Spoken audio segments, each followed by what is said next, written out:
If somebody is looking for a bin to throw all their trash into, make sure it's not in your mind. Dalai Lama. So I wanted to talk about how I'm viewed. When it comes to online, it really honestly depends on who you ask because again, I have Pluto and Scorpio in my 10th house. I have my North Node in my 11th house with Sagittarius. So, and then I also have Neptune and Uranus in my first house, which makes me very mysterious. So, let me break it down for you real quick, right? Neptune and Uranus in my first house makes me very mysterious, very, ooh, who the fuck is that? It gives me that X factor. It's very Megan Fox, right? Very dark, very alluring, very, all of that, very sexy. And then we have Pluto and Scorpio in my 10th house, which gives me like that sex symbol that still mysterious, still very, life or death, transformational energy. And then that North Node in 11th house is like, barbs, beehive, Martin Luther King. Like it's like that leader with an impact, okay, that will have a cult following, right? Now, whether certain things have come to pass, have come to manifest yet, as of yet, that's neither here or there. Because it will, bitch. It will. Okay? And there's no denying that. Okay? There's no denying that.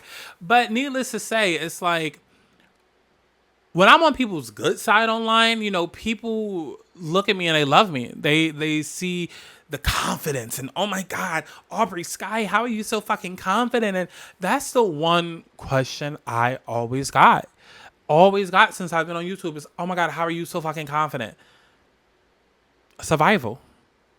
Literally. Survival. Dealing with a family like I had to deal with growing up, survival. Survival of the fittest. Because the psychological games and hoops and trials and tribulations that I was put through, mentally, emotionally, physically, spiritually, living within those households and within that environment, it's a wonder I'm even still here. But people would ask me, how are you so confident? And it's because I had to be.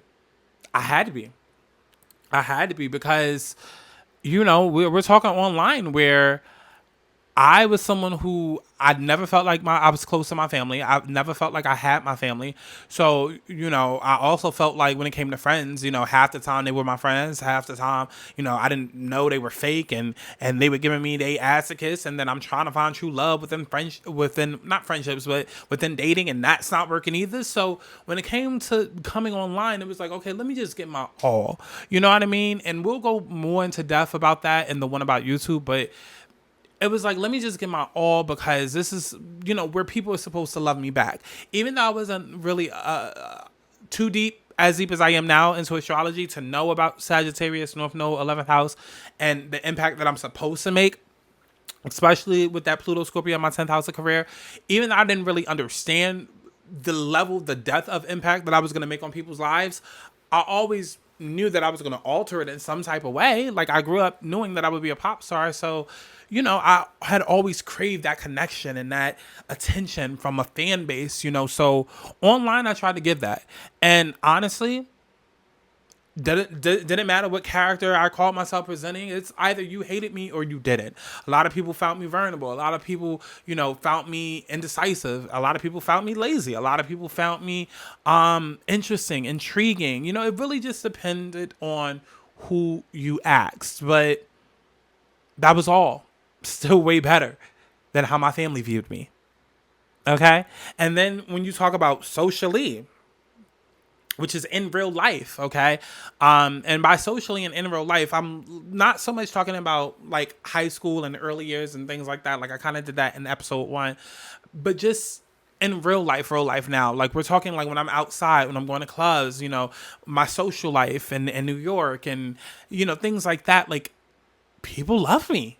People love me. They gravitate towards me. I'm the life of the party. Everybody knows Sky. Everybody knows Aubrey. It's just like, I can't go to a bar or go to a club without hugging 50 people first. It's like everybody just knows me and I'm this beam of light. And again, all things is better than how I'm viewed by my family. And then when it comes to my family, a bum. A nigga that ain't never gonna be shit. A motherfucker that's gonna be just like they drunk ass daddy. A motherfucker that is going to be living with their mother forever. A motherfucker that ain't worth shit. A motherfucker that's worthless. You know, a motherfucker who I may not tell you that I don't feel like you deserve to live, but guess what? Every step of the way, I'm gonna make you feel that way. And no, it's not you just making shit up in your head. No, I'm gonna literally make you feel that way, because when you feel that way and you look at me and you ask me, why do I feel this way? Why do I feel like you feel this way about me, and now I feel this way, and I'm asking you why I feel this way? You're just gonna blankly look at me and just smirk. You know, it's a lot of different views that we could get into when it comes to my family. You know, I could talk about how ever since birth, I've literally been the black sheep.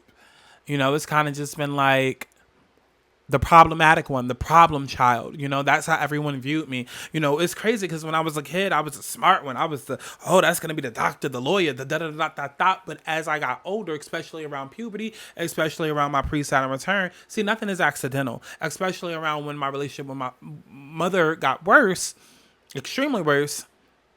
I suddenly became the problem child, the problematic one of the family, the one that was not going to be shit, which was crazy. Considering how my brother and my cousin were both 9 years older, 8 years older than me, and my brother had moved out, and my cousin was still living with my aunt, past 30 years old, and I'm only like 20, but yet I'm the one who ain't never gonna leave my mother's side. Yet I'm the one who's, okay. And I guess since we here, let's just go ahead and trickle on down the list. The list of key characters that have contributed to my life, okay? We can start from least to most. My God. So, we have my great-grandmother. My great-grandmother. I don't know how true this is,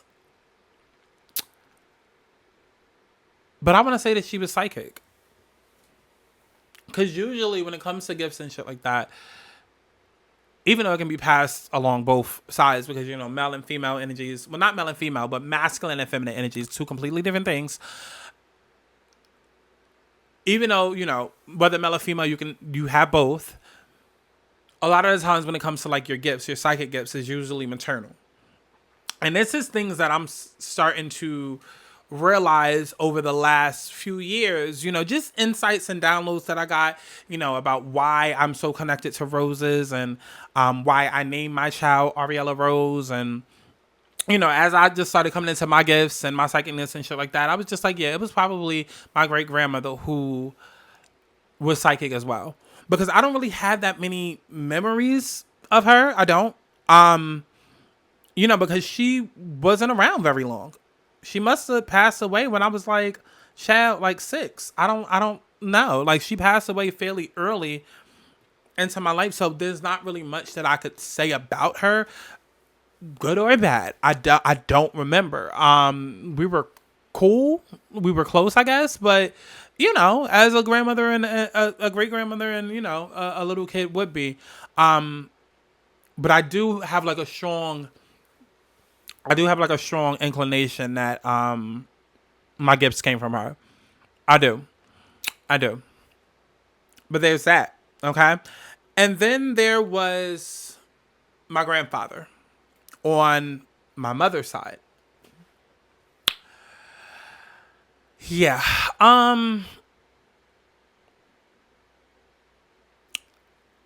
He was somebody who I can call the fisherman, right? When I was a kid, we would go on all of these fishing trips, and it's crazy because I would never do no shit like that today. I go on a yacht, but fishing, I must have really been bored. I really just wanted to spend time with Grandpa. I don't know. But yeah, we would take a lot of fishing trips. We took a lot of fishing trips when I was younger. And he's somebody who ended up, because I don't really have too many memories of him as well.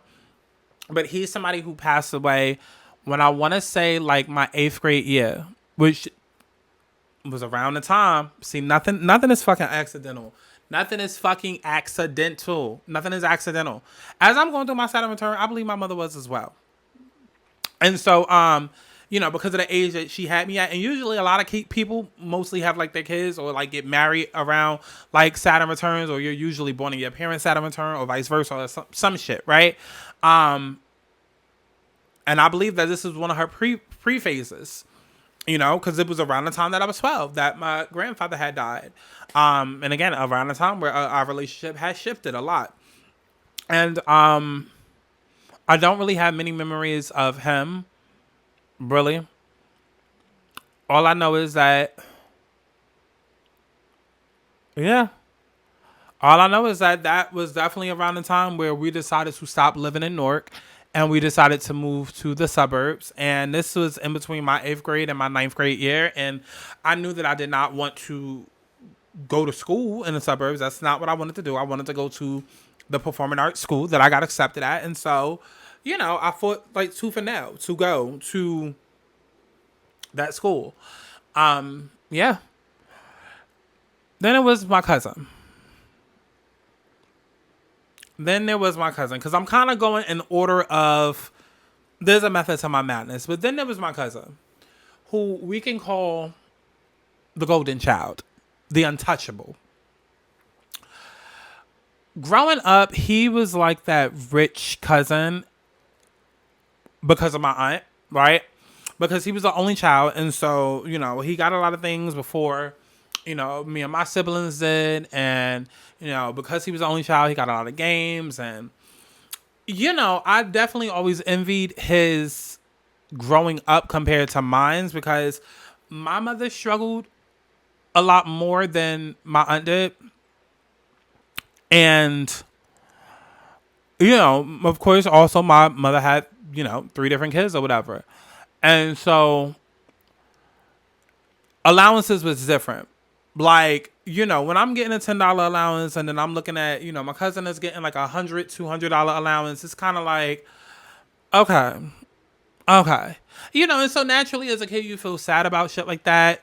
But honestly and truly, it's nothing that I necessarily that traumatized me, but definitely I do remember like having a lot of those moments where, okay, yeah, I understand, this person is like 8 years older than me. I get all of that, but like, it does kind of suck to see, us being family and then, seeing this person end up with shit that I can't have, or I have to wait years to get, not because I'm not old enough, but because we can't afford it or some shit like that. You know what I mean? So that was always interesting.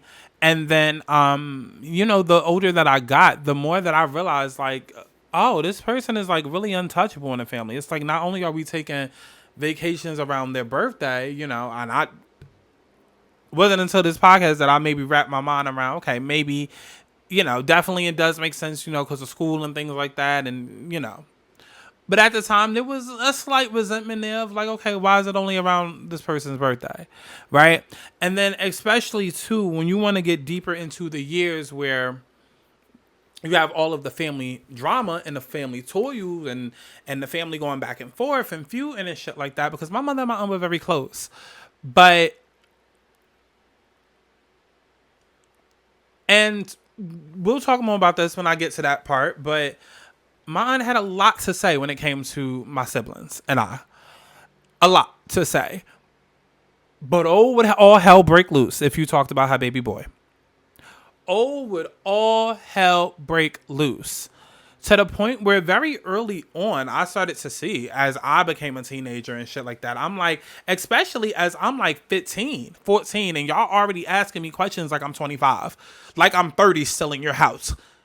You have somebody that is literally past 21 or literally almost hitting 30, where you could be asking these same questions to, but yet you direct them to the teenager that's still figuring out life, that's trying to figure out whether or not they want to go to college, that is dealing with their first job. You're looking at me and calling me a bum and this, that, and the third. And then you have this person who is literally at that age within your house, untouchable. And because everything that you want to say to that person, you just can't touch them. So we just going to revert that to Sky. We're going to direct all of that to Sky. We're going to direct all of that to Aubrey. That I held resentment over. I'm not even gonna hold you. That I held resentment over. I held resentment over because it's something that I started noticing as a teenager, especially as shit started getting worse with me. I would notice like, okay, at least if I'm gonna be the rag doll of the family, motherfuckers need to share this shit. And I noticed that never touched that one. Never touched that one.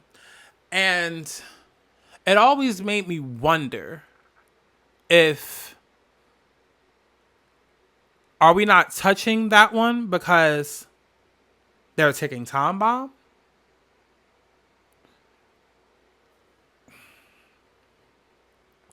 And I'm going to leave it at that. So the next person would be my sister. The backstabber. The backstabber. Me, my brother, and my sister were all 8 years apart. All 8 years apart. All 8 years apart. So if my sister was 8, I was 16, my brother would be 24. All 8 years apart. Again, I was never really close to my family like that. We were cool. I was never close to my family. So it wasn't like I had an amazing fucking relationship with anyone. But, you know, obviously when we were younger and, you know, like little kids, we playing around and da-da-da. But again, there's an 8-year fucking gap between us, you know. So it wasn't like we was best of friends and shit like that, right? But when it came to like vacations and shit like that, of course, okay, we're going to play around. We're going to get on rides and shit like we knew how to fake the funk. And that was my problem. I was growing tired of faking the funk because the older that I got, especially in the latter years of me being with my family, I grew so tired of faking the fucking funk because things would happen. Like major instances would occur. And now we're at the point where my sister's a grown-ass teenager, very shapely, very womanly. If you approach her, you might think she's a fucking grown-ass woman, even though she's 16 at the time or whatever age. And we're going through real life shit. And, you know, now some of those comments that are made to me or have been made to me all throughout my life, now my sister is also having to deal with it as well. I still always got it the worst, but now she's getting some of those comments, you know, whether it's just a matter of, why are you eating so much? You're going to be big as a fucking house. And like, even though I always got it worse, now she's getting some of that. But my sister was always spoiled from birth, was always spoiled. And it's one thing for a parent to want a specific type of child. That's understandable. And it's okay for, I guess, a parent to have a favorite, but don't make it so obvious. Don't make it so obvious. Because here's the thing. And this is why I say just because you have the ability to procreate does not mean that you should. Because a lot of people should be going through a psychological test before, not only before they get a gun, which is a whole other conversation, but a lot of y'all motherfuckers need to go through psychological tests before we decide whether or not you should bring a baby into this world. Say what you want about it. I don't give a fuck. Because again, when motherfuckers act up or when motherfuckers need some therapy or when motherfuckers they come to me as my client. Like they come to me to hire me to help them through their trauma and shit like that. So I'm serious when I say that, and this has nothing to do with pro-abortion and protect babies' life. No. People need to have a psychological evaluation before deciding whether or not they are fit parents to bring a child into the world. Because it was very obvious from day one, like, not only was I the black sheep of the family, but then now, don't get me started, now, you know, not only did my mother have her favorite child, now she has her only girl. What? Are you kidding me? So now everything that is happening, we're just going to blame it on middle child syndrome. And so naturally, when you keep repeating that, when you not only keep repeating the fact that I'm a bum and I ain't shit and all of this, that, and the third, but when I'm getting upset and I'm crying and I'm telling you I feel away, you're going around to the rest of the family, building a case about me being problematic because I'm expressing to you, I don't feel love, I feel X, Y, and Z, and you treat my brother one way and you treat my sister another way, you treat my brother one way because he was first, okay, so he's fan favorite. Then you treat my sister differently because she's the only girl. And then you're going around to everyone and saying, oh, middle child syndrome. And not only are you going around to the family, but you're going around to people that you work with. So I'm growing up hearing all of this. I not only have family weighing in, I now have your coworkers and shit at your job because I'm at some. We're not even on my mother yet, but understand how everything is all connected because of my mother's doing. Now it's like there's that resentment against my sister that's already built in, that already built in competition of, bitch, I don't really like you. Like, I don't really like you because it's been set up for me to not like you. You know what I mean? Like, and then the older that we get, and then the more where I realize, okay, where that's coming from, I can kind of suppress that. But then I end up, I really still don't like you when now that you're in the hot seat occasionally. Because if I dealt with a lot of the backlash and trauma and bullshit, 95% of the time, my sister maybe only 10. But in situations where I'm talking to other people and you're joining in a part of that conversation, don't join in a part of that conversation like, oh, woe is me as well, and it's happening to me too, and I can't stand it, and yeah, they're wrong, and da-da-da-da. But then the second that we're back around the people that's causing all the chaos and confusion, you up under their ass. Because that would happen a lot. That would happen a lot. That would happen a lot. Which brings me to the next person on my list, which is my other sister that I actually claimed as a sister, which was my sister-in-law, which was my brother's baby mother.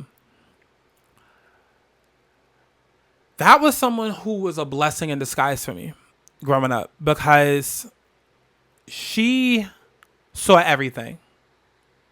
Saw everything. Saw everything, heard everything, and she made me realize I was not crazy. Because when you're dealing with narcissists, when you're dealing with people who don't see their own, when you're dealing with motherfuckers who don't understand that their shit sinks too, okay, it's easy for them to convince you that you are the one living in a fucking porta potty. Like, it's like she was somebody who let me know I was not crazy because she was one of the people, but the main consistent one that stuck around, I was like, why do they talk to you like this? Why do they treat you like this? Like, this is not right. Because her family, she had completely different dynamics with her family. That, you know, is her own story. But definitely coming into my environment, she knew, okay, even this isn't right. You know what I'm saying? And so I feel like she was definitely placed in my life for a reason.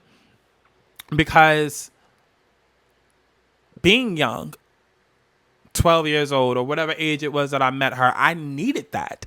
Yeah, I was, an adult as a kid, Capricorn rising, but still literally I was still a child. So just psychologically, it was healthy for me to have someone, not necessarily the trauma bond with, but that just saw me as the human that I was and not the monster that my family was creating. And it meant everything to me. It meant everything to me. It meant everything to me.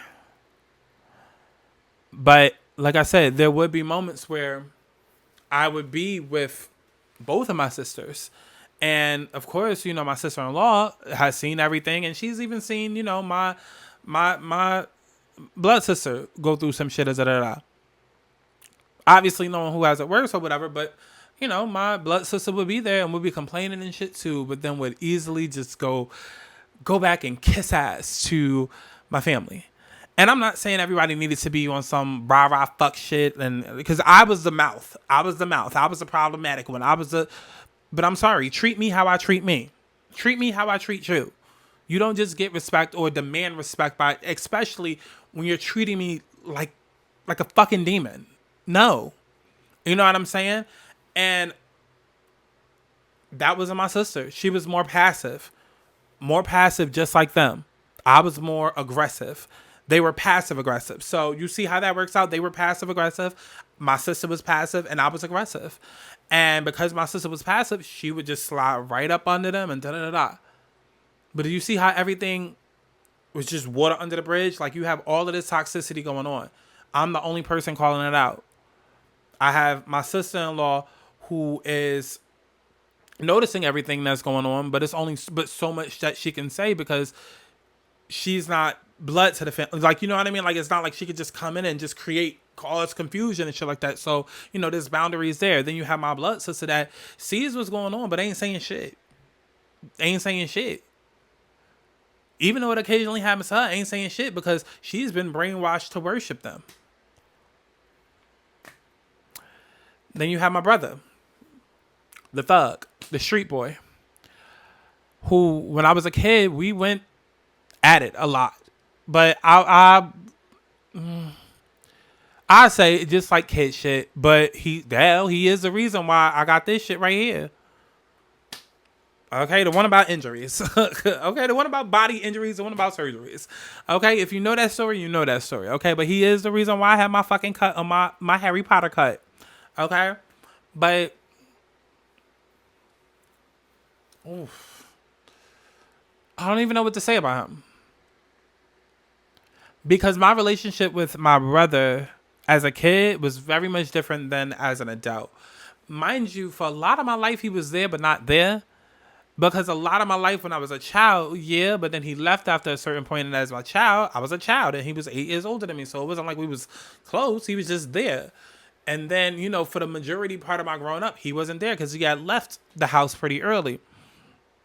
But later on in my later years, even though he still wasn't there, he would be around because I would occasionally go, I would, be around my sister-in-law, like on vacations or if I decide to go over their house and visit. And that's one of the relationships that surprised me the most because, as a kid, especially growing up, and especially, listen, my brother is a Virgo, rising Sagittarius, and my mother was a Sagittarius.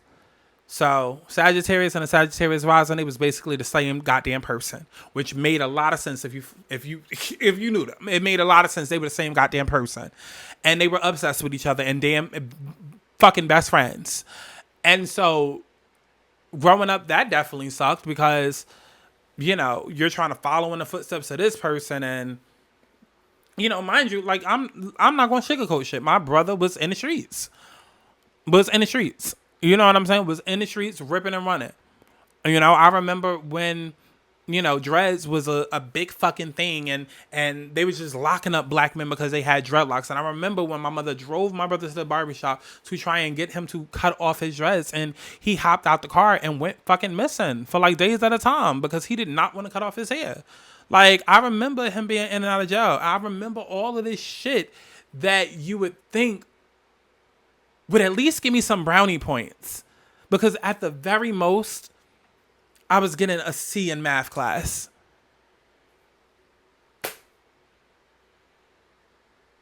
Like, it wasn't like I was a bad child. It wasn't like I was out there doing the fucking most. It wasn't like you would think that I was out there doing everything that I was getting accused of doing.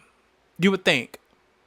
Because I remember when I was a little kid and how I was accused of, because I was into AOL chat rooms and shit like that, and very much, online and writing a lot of fan fictions and stories and shit like that. But I just like to, be very creative and shit like that online. But I remember, like, even as young as like fucking elementary, middle school, being accused of being a fucking hoe and fucking grown men. I remember. I remember. And we're not even talking about as a woman. No, we're talking about as a child. I remember being a fucking child that had not even reached double digits. Or even if I had just turned double digits. And I'm being accused of fucking grown-ass men on the internet.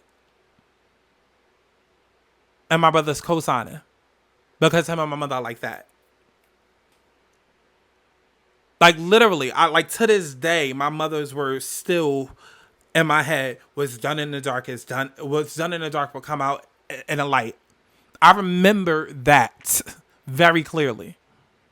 Very fucking clearly. So, seeing as how eventually someday it got to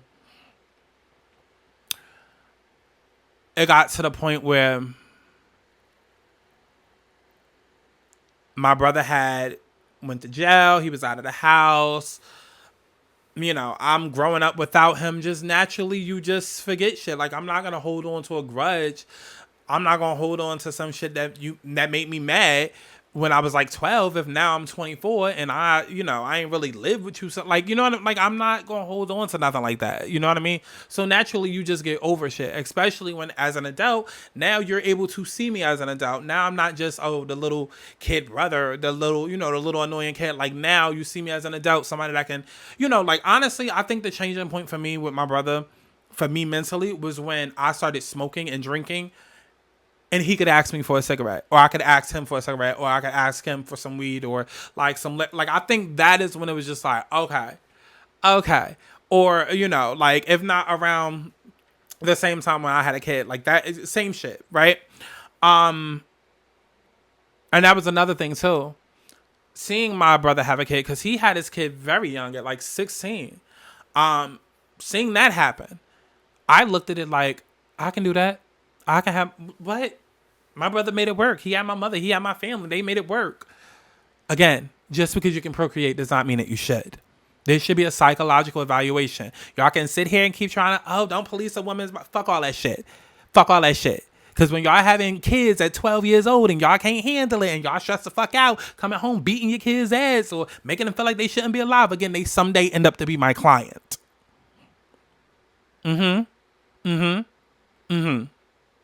Because just because I wanted to be 20 years old and have a kid does not mean that I should have. But we'll get there. And that does not mean I regret it, but we'll get there. But my brother was probably the first person that influenced me to have a kid young, which I planned to, because I saw it work with him. And that seems to be a thing that we do in the black community. You know what I mean? Oh, my mother made it work. My mother was a single mother, but she made it work. You know what I mean? Like, again, that's why I asked earlier, we having babies out of wedlock? Because it ain't really about wedlock, but it's about having that firm foundation in place. Like, y'all bitches want to have babies with no community set up. Y'all bitches want to have babies just because you want a baby and just because you've seen your mother make it work under 3 jobs. And like, why do you want less for your child? Why? Like, y'all are choosing single motherhood, choosing to be single parents, choosing poverty out the gate. Like, you are setting your child up to fail. But okay. And I can speak about that because I did it. Okay? But when it comes to my brother, once I was at that point of, okay, we're able to bond on an adult level, we're able to gamble together, we're able to, because I do remember some fun memories of us being on a cruise ship saying, like, I even remember when and this might have even been 2016 too. Yeah, I think it was. We had shared a cruise ship room. It was me, him, his baby mother, and my nephew. And this was like the first time I had wore makeup around my family and started dressing more feminine. And, my brother didn't live with me. So this was like the first time he was seeing me in wigs and all of this. And mind you, like, my brother knew I was LGBT since I was younger and used to pick with me about that. Okay. Oh,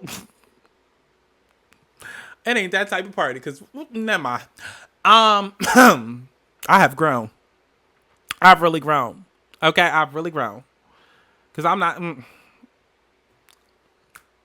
Let me just say, if I wanted to be a terrorist to my family, how they've been to me, I really could be. But it ain't about that. It's about healing and growth over here, okay? But... yeah, that was one of my fond memories because, my brother was just very chill, and I remember my sister-in-law, who again I called my sister, I remember her being like, your brother don't care about shit like that and da-da-da-da, and like that very much was evident, right? That very much was evident. And so I would spend a lot of time at my brother's house, especially as shit got worse in the latter part of the years. I would spend a lot of time at my brother and my sister's house, like during the summer. And it was a safe place for me. And I'm gonna definitely go deeper into that in the one about food, because that relates. But it was definitely a safe place for me there because watching their dynamic and how shit was, and at the time in like 2019, it was just like, okay, yeah, like it feels like an escape. It feels like someplace that I can just breathe, right? And you don't have to worry about nobody nagging you and da-da-da-da. Because really, when it comes to the toxicity in the family, everybody was toxic and everybody had their toxic ways and their part that they played that was toxic. Because I don't care, even if you knew what was going on and you didn't do anything to stop it, you're just as toxic. You know what I'm saying? So everybody played a part. But the three main key players was really my aunt, my mother, and my grandmother. Honestly, the matriarchs of the family that controlled everything, and then everybody else was just moving parts that would help them. And so, as long as I wasn't in that main house, and I was at my brother's house and my sister's house, like, shit was cool. So it's crazy how you fast forward life and I leave my family behind and I'm thinking, I still got the door open, I'm like, okay, I've never had any problems with my sister-in-law.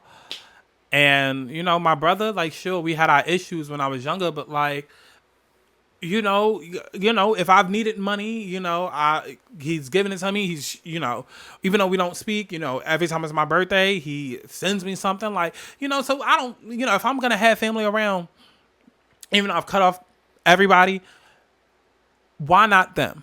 You know what I'm saying? So still keeping in contact here and there. I noticed 2 months after I cut off my family, because mind you, I cut off my family maybe like May 2020. It was technically April, but May 19th, 2020 is when I left on my birthday. The day before my birthday, actually, because I wanted to wake up 27 in a new environment, and completely separated from my family, which is crazy because that is when my Saturn return started. Google Saturn return, you will understand how fucking crazy that is. Like the day, like I literally, like the day I turned 27 and my Saturn return hit, it's when I left my family. Fucking crazy. And the eclipses were hitting my 11th, we're hitting my 5th, 6th, 11th, and 12th houses. Because it was North Node in Gemini or Sag, some shit like that, whatever. But my point is that 2 months after I left my family, 3 months, I go and I visit my brother and my sister. And keep this date in mind too, July 2020. I go and I visit them and I never forget. My sister was doing my hair in the kitchen. And mind you, I had not spoken to my family, really. I had not spoken to my mother especially. Because I was done. There was a very specific event that happened that I was done. I was done. And my brother had came into the kitchen. And mind you, my sister knew everything that happened. And, with said event, my sister-in-law knew everything that happened with said event. My blood sister was actually involved in the event. My aunt was involved in the event. My mother was involved in the event. Actually, everybody was involved in the event, in which I realized I needed to leave. Because the only person that somewhat had my back was my sister-in-law. Because my sister made it worse. And then my mother called my brother, which made it worse. And then my brother got on my sister-in-law about, like, it was just a whole big fucking thing. So this was my first time seeing my brother since said events had happened. Because my mother had called him and immediately ran a different story than what happened to him. Again, Sky is a monster. And so it's my first time seeing my brother after I've cut off my family. And my sister's doing my hair, and I'll never forget. She's braiding my shit, and then my brother is on the phone on FaceTime, and he comes in and puts the camera on my face, and it's my mother. And immediately in that moment, I knew. I was like, "Yeah, Spirit, this not gonna work. This not gonna work. Because I felt completely disrespected. I felt my boundaries being tested. And I felt like, oh, so y'all don't think I'm you don't think I'm serious when I say I'm done. Mind you, what I've been through. Everybody's never really given a damn because everybody's whole thing has always been, we don't give a fuck what a motherfucker does to you. We don't give a fuck what any of the does do to you. We could chop your hand off. But baby, if you say something back, it's clip for you. You don't talk back to adults. You don't da-da-da-da. That's your mother. Da-da-da-da. Don't matter what you do. But and everybody would just sit back and watch and not say shit. That's that old African-American black Southern thinking for you. So nobody ever gave a damn what the fuck I would go through. They saw. They just did not give a fuck. They just added to it. And so, of course, now that it's 3 months later and I haven't spoken to a single soul, it's like, oh, whatever. Don't nobody care. You're not really going, like not taking shit serious. Not knowing in my head, I'm dead ass. And yeah, I knew I felt very uncomfortable about the boundaries. And it wasn't until November. No. I want to say, I want to say, November 2021. A very specific event happened at my house. And I'm not going to go too deep into it. But the apartment that I was living at, I'll say, the actual stories for the one about apartments and housing and living. But the actual apartment that I was living at, it got to the point where shit was really bad. Like, shit was really bad. Like, shit was really bad, really uncomfortable, really unlivable. And I remember I went because I had a friend that was in town. And I had went away for 2 weeks, came back, and it was a huge fucking problem. And the most that they could do was obviously just, stay for a couple of hours, stay for one day, da-da-da. But after that, I knew I had to figure something out. So I did. I said, I'm just going to run away to my brother's house while I try to clear my mind. Did that for a few days. And when I did that, my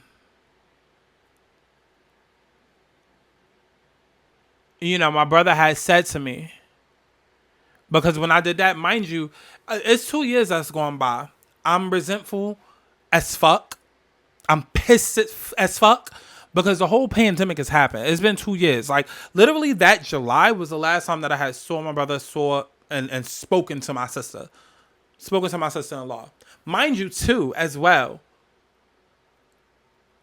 my sister, my blood sister, who was also a huge catalyst in the main problem, the main event that happened that caused me to leave, actually had came over the day after my brother had put the phone in my face. Keep that in mind. And I act like nothing happened. Water under the bridge, right? That's what we do. Water under the bridge. And so now at this point in time, in November 2021, I'm having this issue, and my brother's place was the last place I wanted to go.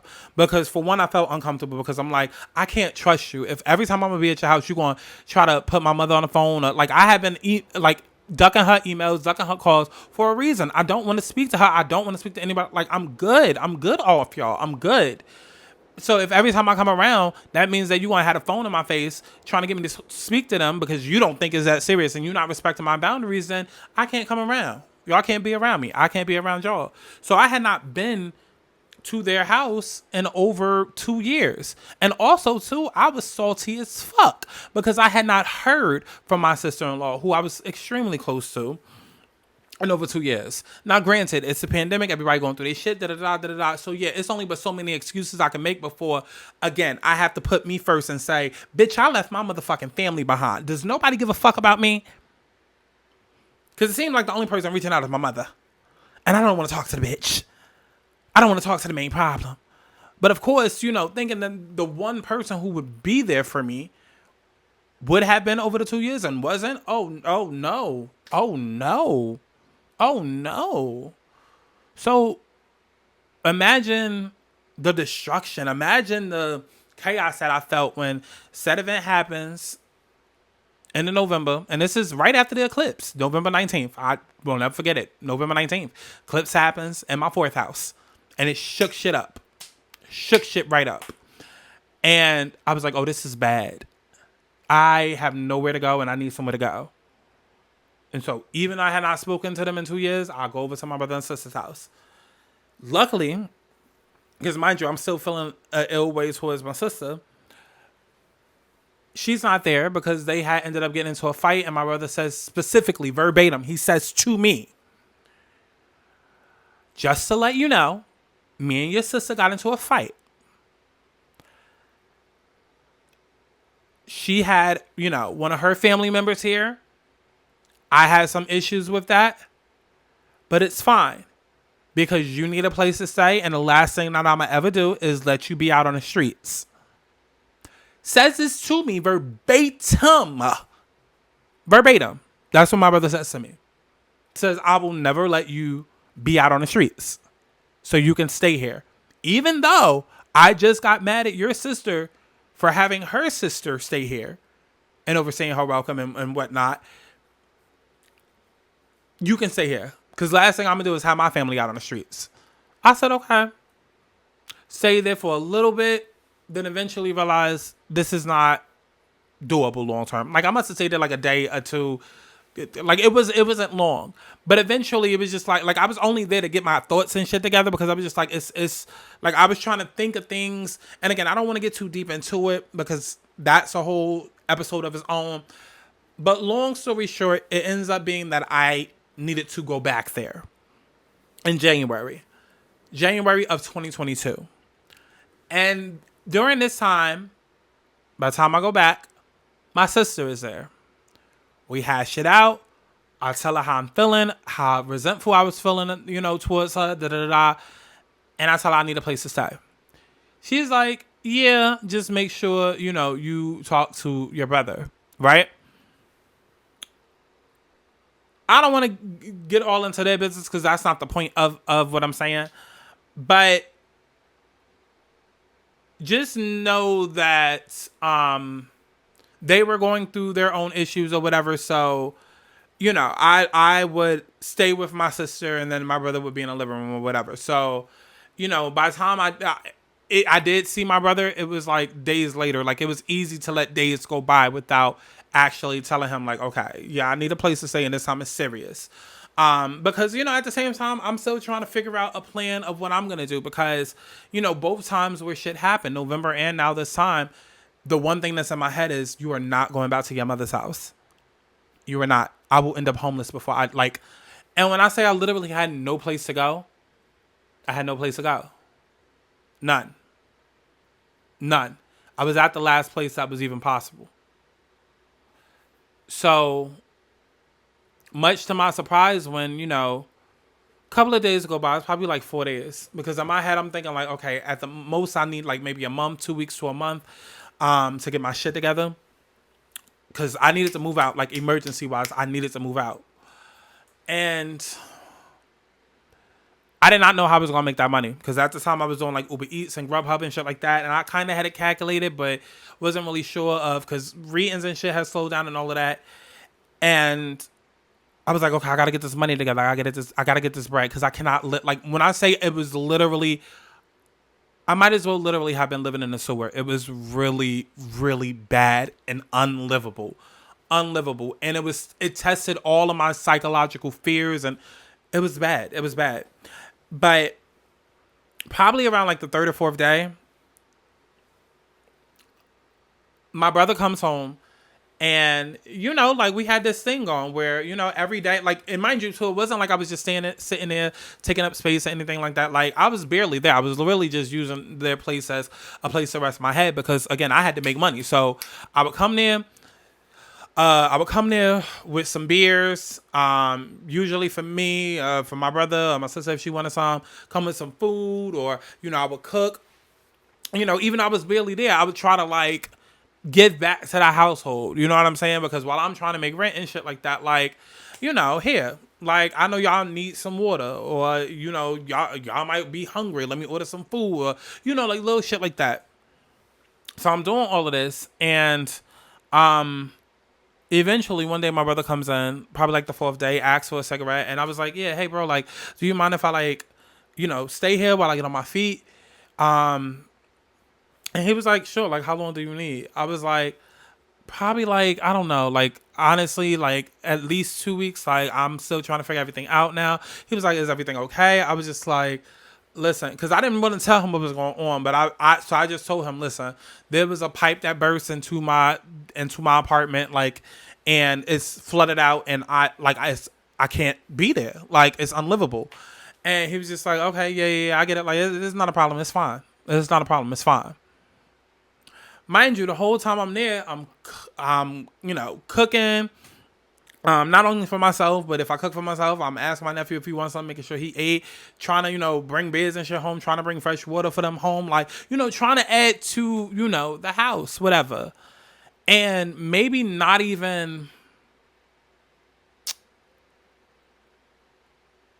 3-4 days into me asking my brother this,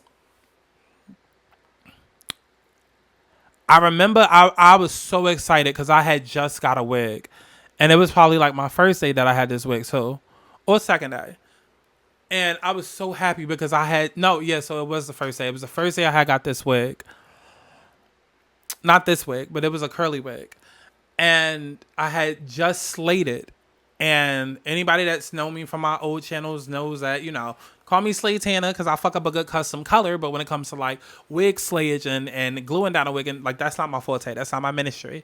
So I was so excited about it. I was so happy that it looked natural, the lace, the knots. Like, I was so fucking happy. And I was just in the mirror, like, super excited. Like, oh, yes, like, feeling myself. And, like, ooh, because when you're feeling yourself, you have a good day. And then I needed that pick-me-up because the terror that I was going through at home. And just, I just needed to feel good about going out and getting money and stacking up money for that day to figure out, okay, how the fuck am I about to live? Where am I about to live? I need to find a place ASAP. And I'll never forget how happy I was. And I'll never forget how quickly that all changed because my brother comes into the bathroom and says, listen, you need to figure out what the hell you about to do. You need to figure out where the hell you about to go because I told you before that there were problems in this household and this is just like you ain't give a fuck. You ain't give a fuck about none of that shit, so you need to figure out where you going.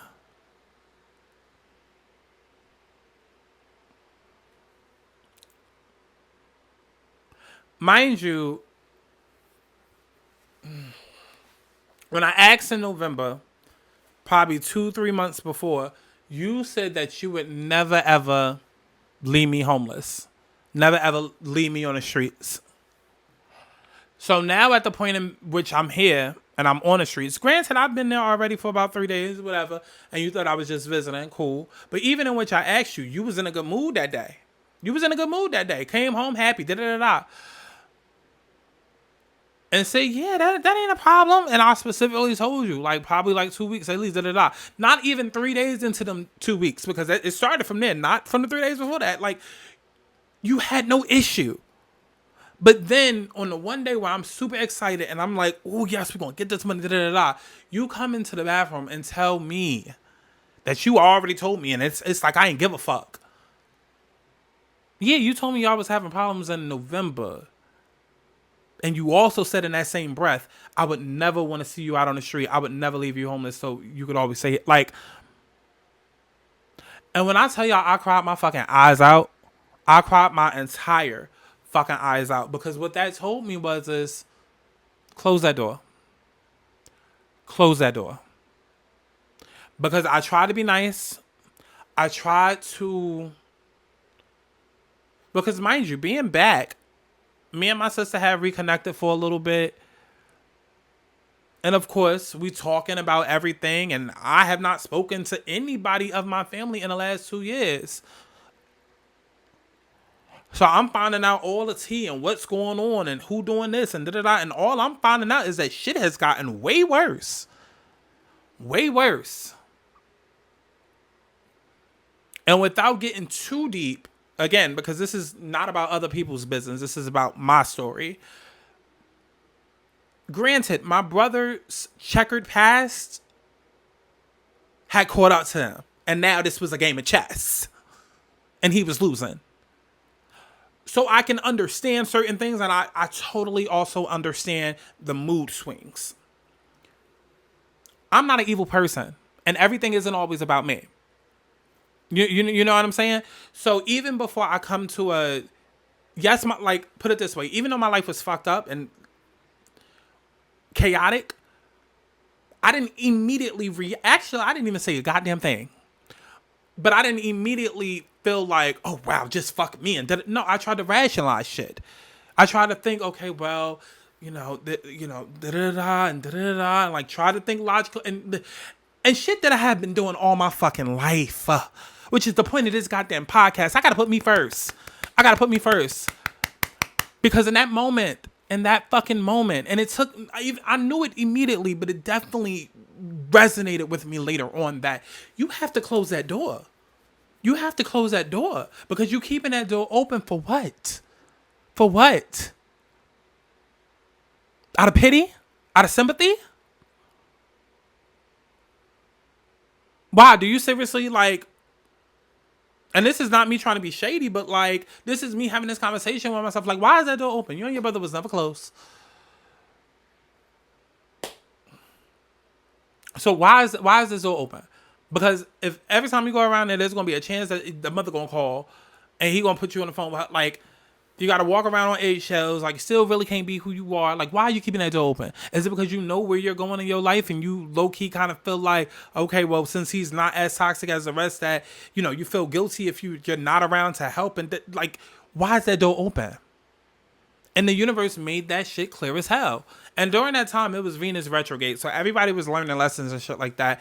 And I had Venus in my third house of community and siblings. So yeah, whenever planets go retrograde, it brings up old themes to teach you shit. Okay, so it brought up the old themes of how I did not feel protected by my siblings when I should have. And so, granted, you don't know everything that I'm facing, but just the fact that I'm like, hell, even just me telling you that a pipe burst and my house was flooded the fuck out and I had nowhere to go. And then you just randomly come, like, it was just very obvious. Very obvious from spirit, like, cut this shit off. Dead this shit. Dead this relationship. Keep it moving. Go the fuck home. Figure it the fuck out. Like, it was such a huge fuck you, a huge slap in the face. Like, I cried the rest of that week. And I ain't really had shit to say. I was very resentful. But see, remember how earlier I talked about humility? Because that humility works both ways, right? Even though my brother was definitely an asshole to me in that moment also humbled me because it made me sit back and say, God, I hear you. Now I'm going to be obedient. Because I was meant to go back to that house, to my siblings' house. I was meant to go there to learn the lessons that I needed to. Again, Venus retrograde happening in my third house of community and siblings and communication. I was meant to go there and learn the lessons that I did, which was I needed to close that door, which the door connecting to my family and my past and my old life, that's no longer me. Just shut it completely and cut everybody off. I needed to learn that. And once I learned that, I needed to then go back and face my fears, which was everything that was happening with my home. And boy, was that crazy, which we will talk about on that episode. But it was very crazy. And I'm saying all of that to say that was the last time that I had spoken to my brother. And yeah, that was a crazy, crazy fucking time. Crazy, crazy time. And then that brings me to my grandfather. My grandfather on my father's side. I guess we could bring up my father, but all I can really say is innate and inapplicable, non-applicable. Because he wasn't ever really in my life, and he only really gave a fuck about my sister and my brother. Because he was only there for the early part of their years. Never showed up to any of my shits, my games, my anything. So I don't really know what it's like to have a father. I don't. And people have tried to place that onto me. Oh, it's because you ain't had no daddy around when you was growing up. That's why you ought to know. No, bitch, I was always going to be wild. Okay, bitch, I'm a bull. Okay, the fuck? But my father not being around, that really never had any effect on me because the 3 women in my family were enough. You know what I mean? But one memory that I definitely remember of my father is being at the funeral for my great grandmother. And I remember him choking me out because me and my brother were fighting over a bed. So yeah, that's the greatest memory that I have of my father. Other than that, I don't know the man. I don't. Oh wait, no, there was a time where he came over the house and. Oh well, can I say that? That's messy. I'm gonna say it. Yeah, there was the one time he came over the house and my mother threw away all the All the silverware. All the silverware. Because she thought that she would get. She was just ignorant. And I'm going to leave it at that. I'm going to leave it at that. But just given the dynamics and of how toxic my family was. But moving it on, then we have my grandfather, who was my father's father. Now, crazy, my father was never in my life, but my grandfather was, which is, kind of interesting to how life is now repeating for someone else. But my father was never in my life, but my grandfather was. And me and him were extremely close when I was little. Extremely close. Definitely someone that I would call to escape out of my mother's house. And I would spend my weekends with him. I did not care if we were, because he was a mechanic. So he spent a lot of time working on school buses and working on race cars. And he loved the racetrack, so we would constantly be down at the, what do you call it? The Meadowlands racetrack or whatever. So, I just, again, that toxicity within that household, even at like 9 years old, I just couldn't. So I needed to breathe. And so I was constantly up around my grandfather. And so, just a lot of memories of being at the racetrack and a lot of memories of just, being in his house and playing, pinball on a computer and just, shit like that. But the older that I became, the more that I realized that my grandfather as well had a lot of shit with him. Because he was definitely a big instigator. When I was little, he was definitely that one to go around bragging about me to all his friends. Oh, this one's going to be a doctor. This one's going to be a lawyer. This one's going to be real, da da da da da. And the older that I became more into creativity and less about books and things like that, I'm not going to say that that's the reason why, his attitude and whatnot switched up. But it also doesn't help when you have your mother, your aunt, and your grandmother going around telling everybody you're a fucking bum. So he definitely was one to join in on that, especially once I'm in high school. Oh, what are you doing with your life? Oh, where is it going? Or, oh, da da da da da. So it just, a lot of the later memories of him were very aggravating, to say the least. Because it was kind of just that follow the leader mentality. It's just like, yet another person who sees how they treat me and is just, let's join in on the fun and let's, become a part of the problem and let's become the punching bag. And it's just like, it really didn't have to be that way. It really didn't have to be that way, especially as, like your child chose not to. And that's another thing too. It's just, I don't get these parenting styles. I don't get it. I don't get it. Again, it's never affected me. I promise you, it's never affected me even when I was a kid. Because you can't miss something that you don't know.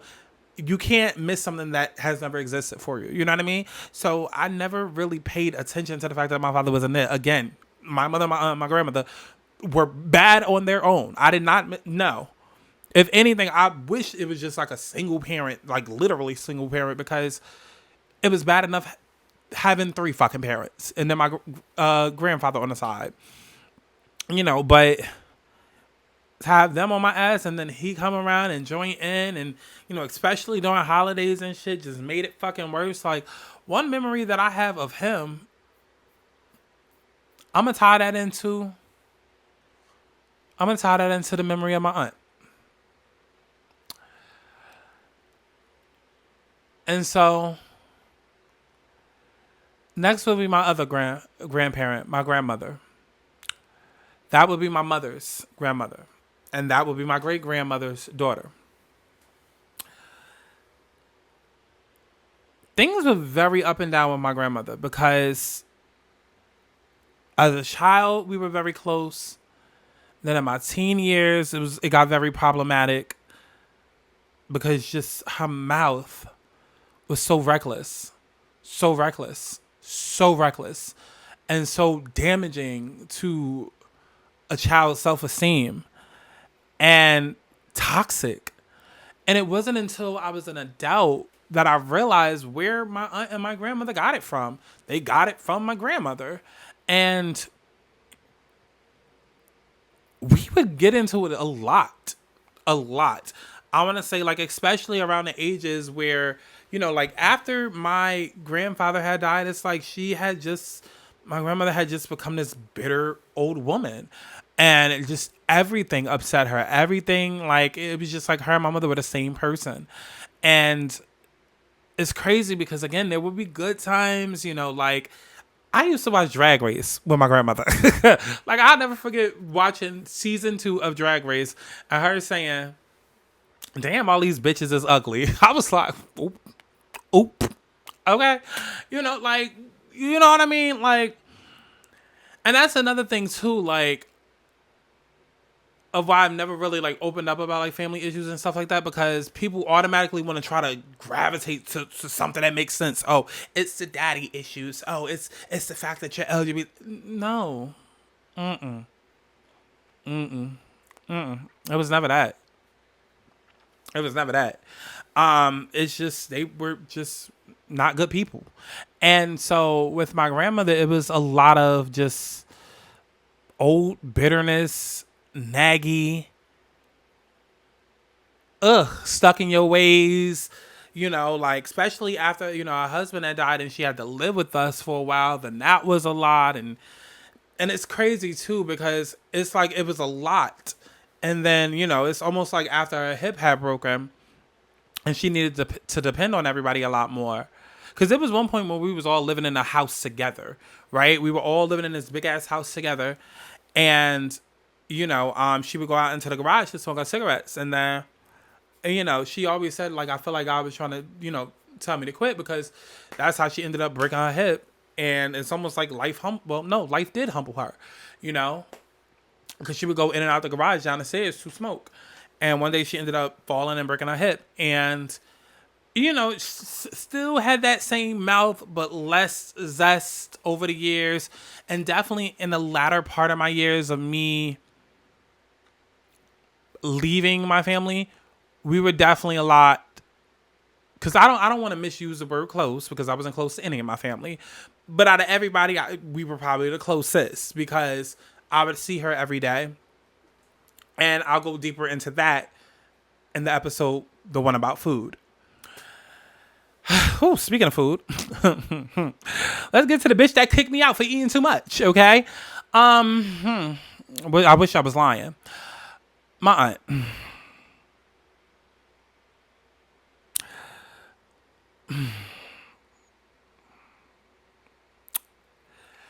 It's really crazy how the tables turn. It's really crazy how the tables turn, because the way that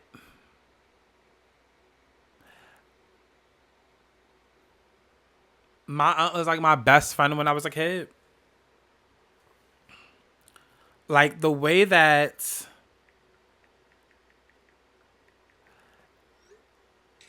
I would literally go to school and tell people that my aunt was my mother and my mother was my aunt. Like, we were like that.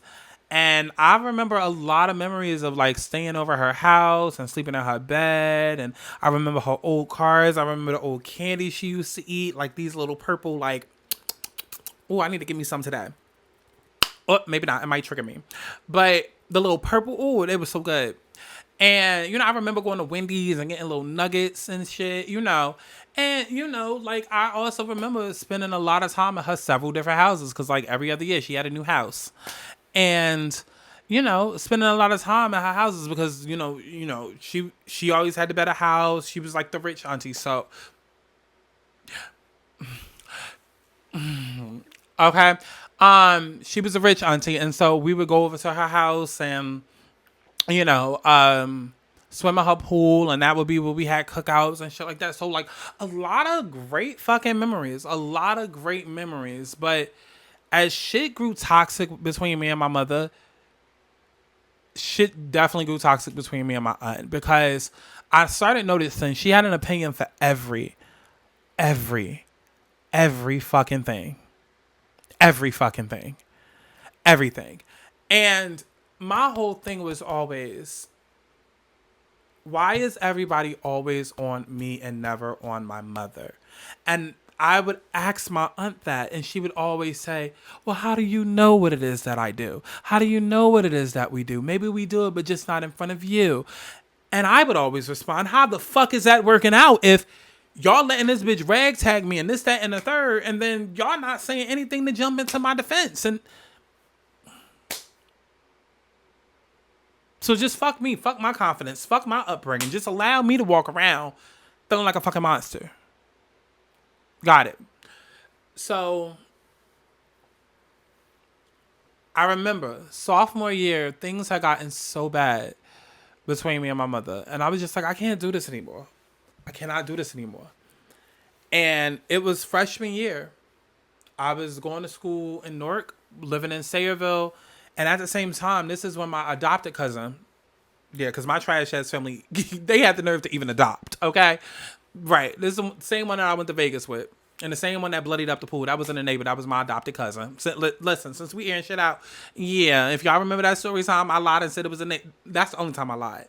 I lied and said it was a neighbor. It wasn't. It was my adopted cousin. Okay? But the universe played it out in such a way where at this same exact time, my adopted cousin was coming back into the household, because there was even a thing with that where she was around for a while and then they sent her away because she was too problematic. And it's just like, oh, her energy met your energy and y'all would rather deal with your own than somebody else. Like, again, trash.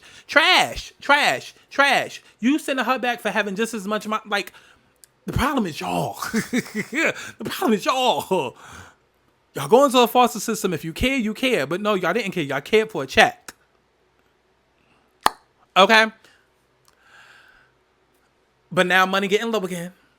And now, you know, me and my mother having issues. So now my mother has an extra bedroom, and it's just like, oh, we miss. Let's invite them back into the family. Toxic.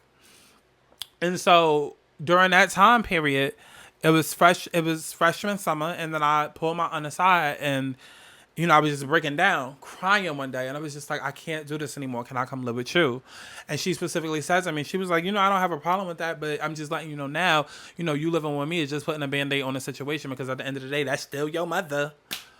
Cool, whatever. Bitch, I don't care. Can I live here? Can I live here? That's all I want to know. But, you know, I was like, okay, whatever. And so ended up living with her, and everything was cool. Honestly, everything was cool throughout the whole entire year. Everything was cool. At least up to my knowledge, everything was cool. And that actually did bring me and my mother closer, because, again, I use close very loosely. It did bring me and my mother closer because I didn't have to deal with the bitch every day. So, you know, obviously my mother would still come over to my aunt's house, as we would do anyways when, you know, I was still living with her. And so being I didn't have to deal with her every day, you know, shit is getting better. Our relationship is getting better, you know. She was just making sure I did my homework and report cards, shit like that, you know. So, whatever. Shit gets crazy. And see, this is when my cousin, not the adopted one, but my cousin and my grandfather and my grandmother and everybody kind of ties back into it, because, you know, events would happen, you know. I definitely always had blowouts one-on-one with people, but every so often, a huge event like this would happen where the whole family would be involved, and it was just like person after person ragtagging on me. So I went to Pride every single year. I had been going every single year. Matter of fact, was this my first Pride? Because if this was my freshman year, oh no. This was my second Pride. Okay, because, yeah, my first Pride was freshman year. And then, yeah, this would have been my second Pride, because I was living with my aunt during my sophomore year. My bad, I got confused, because as a sophomore, I was a freshman vocalist, because I had switched majors. And then, you know, they had me do that for a year before they put me with my right grade. She not retarded, y'all. She just, you know. But, this would have been my second Pride. And, you know, I wasn't living with my mother, so I asked. I gotta figure out how it worked. I should have probably thought about this before I sat down. All I know is I asked one person. One person said yeah. Another person said no, and then another person overruled that and said yeah. You know what I'm saying? I think I asked my aunt, and my aunt was like, "I don't care. I I don't care, ask your mother. And I think my mother was like, yeah, I don't care. But my grandmother said no. I think that's how it went. I think my aunt was indifferent. My mother said yeah. And then my grandmother said no. Mind you, this is at a point in time when my grandmother was still bitter and bitchy. And so it was like, and I'm 16 at the time, and no, trying to like enforce a fucking curfew and shit. And it's just like, bitch, mind your business. Mind your business. Like, stop. And before people try to come for me, and there's a difference between toxicity and control and caring. And caring. There's a difference, because if my family had their way, it would be at 3 o'clock, your ass is home until it's time for you to wake up at 6 a.m. to go back to school to come back home at 3 p.m. There's a difference. There's a difference. Okay? But let it be my cousin or let it be my brother, they got treated any type of way. And my sister wasn't old enough at that time, but literally treated me like I was a female of the family. Like, it's fucking crazy. It's fucking crazy. And it was trust issues, because what did I say? Since I was a kid, it was like, who you fucking that's 35 years old and da-da-da, like, what adult you fucking? And I'm in third fucking grade and you saying. So don't get me started. It was not protection, it was control. It was control and toxicity and projection, which I later on realized. Projection. But so this happens. Like I said, my mother had said yeah reluctantly. My aunt was indifferent. My grandmother had said no. And I ended up going anyways, because I'm like, I at least got one. Yes, I don't give a fuck. I'm going. So I go. And the next day, when I come back, all of my family is there. And long story short, it just ends up being a fucking fight. It ends up being a huge ass fight where everybody's yelling at me. And my aunt is going off on me. Because my aunt is like, matter of fact, I think she had even sent me a text too. I think she had even called me. She either called me or sent me a text saying, you got to motherfucking go. You disrespecting my mother and my motherfucking house. You gotta fucking go. Get the fuck out. So I'm coming home already like on one, like already crying and shit. Like, what the fuck is like, I'm like, but my mother said I could go. You said ask my mother. Okay, but my mother, mind you, at this point now, it's an argument in person now. And mind you, of course, the whole family's there. Arguing in person now. And it's like, okay, I don't give a fuck what your mother told you. That's what my mother said. And da-da-da-da, like, going the fuck off. And I'm just like, where's all of it? Like, just toxic. Just toxic. Because I was the only person in the family that got this treatment. The only person in the family that got this level of treatment. The only person that ever got this level of treatment. They never dared talk to my brother like that. They never dared talk to my cousin like that. Never. But me? And always unwarranted. Always unwarranted. Again, we talking about... Listen, if y'all knew the time that my brother about to do now...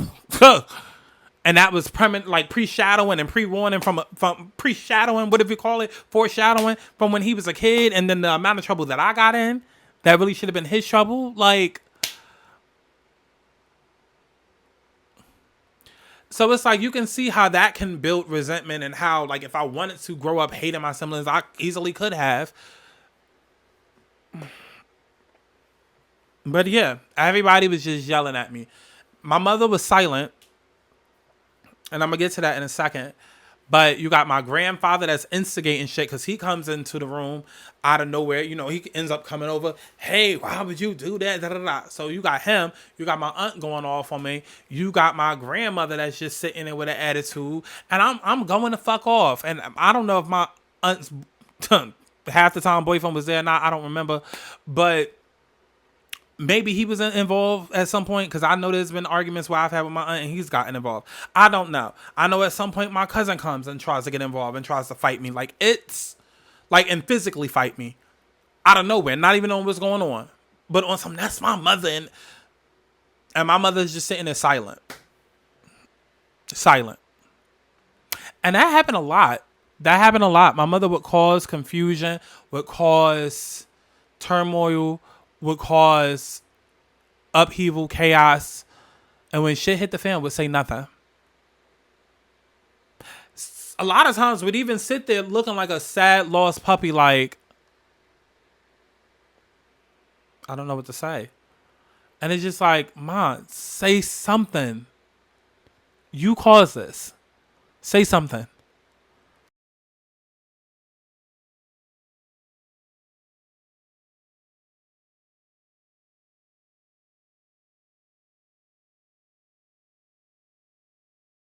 And no, never, never, never.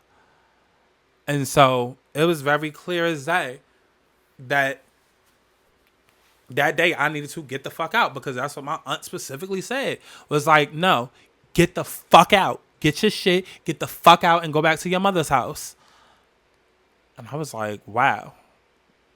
And imagine for me, all of this because I asked my mother to go to prom, but my grandmother told me I couldn't. But my aunt, whose house I'm living in, told me to go ask my mother. Let's make it make sense. And it didn't make sense. Because y'all know it wasn't until years later, like recently actually, that I'm talking to my sister-in-law, and we're speaking about, old events and shit that happened. And again, I'm gonna go deeper into it in the one about food, because when it comes to food, I'm psychologically traumatized because of my family. But I was scared to eat at her house. Long story short, because I told you I would go over my sister and my brother's house as part of an escape, and definitely used to do that a lot in like 2019, at the height of when shit was getting so bad at my house. That's when what me and my sister would do. And I never forget how one day my sister-in-law set me and my sister down. Was just like, why y'all acting so scared to eat? Like, just if y'all want something, just touch it. Like, y'all keep coming to us asking, can we touch this? Can we touch? It's food. Fucking eat it. Fucking touch it. Like, who cares? Just cook it. Why do y'all act like that? Child. And that's when I fucking found out. That's when I fucking found out that the whole time I'm thinking, mind you, this is years later. Pride, my sophomore year, that had to be 2008. Yeah, 2008, 2009. So summer 2008, 2009. And now it's like 2019. I'm finding out this shit. And I'm finding out that the whole time I'm thinking I got kicked out because my aunt felt like I disrespected my mother. I mean, felt like I disrespected my grandmother. And really the whole time I got kicked out because apparently I was eating too much food at my aunt's house. And my aunt didn't like that.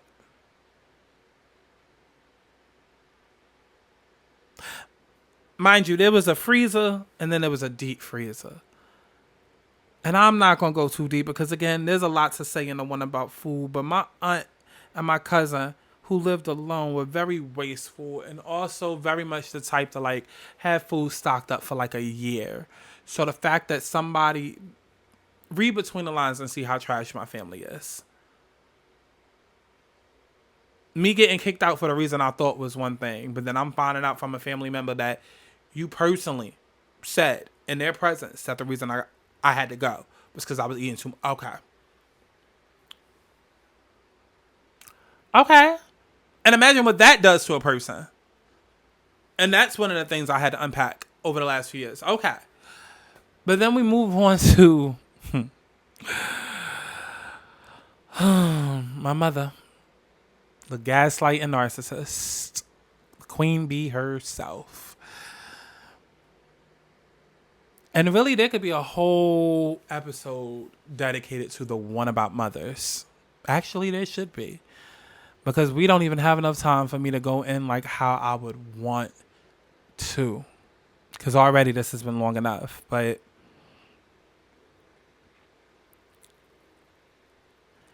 that woman has made my life hell. That woman has made me feel abandoned. feel unwanted, feel unnecessary, feel like a monster, feel like I wasn't shit, feel like I was never going to be shit.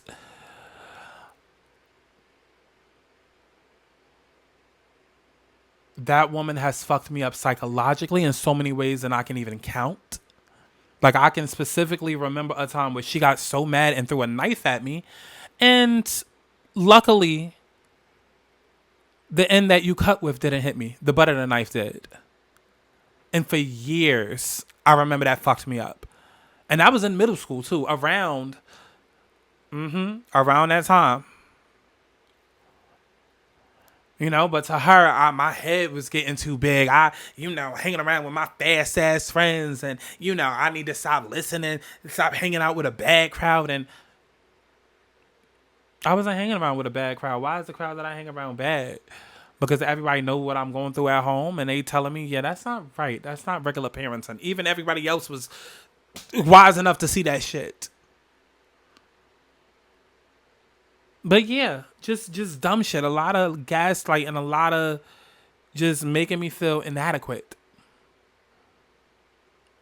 A lot of that.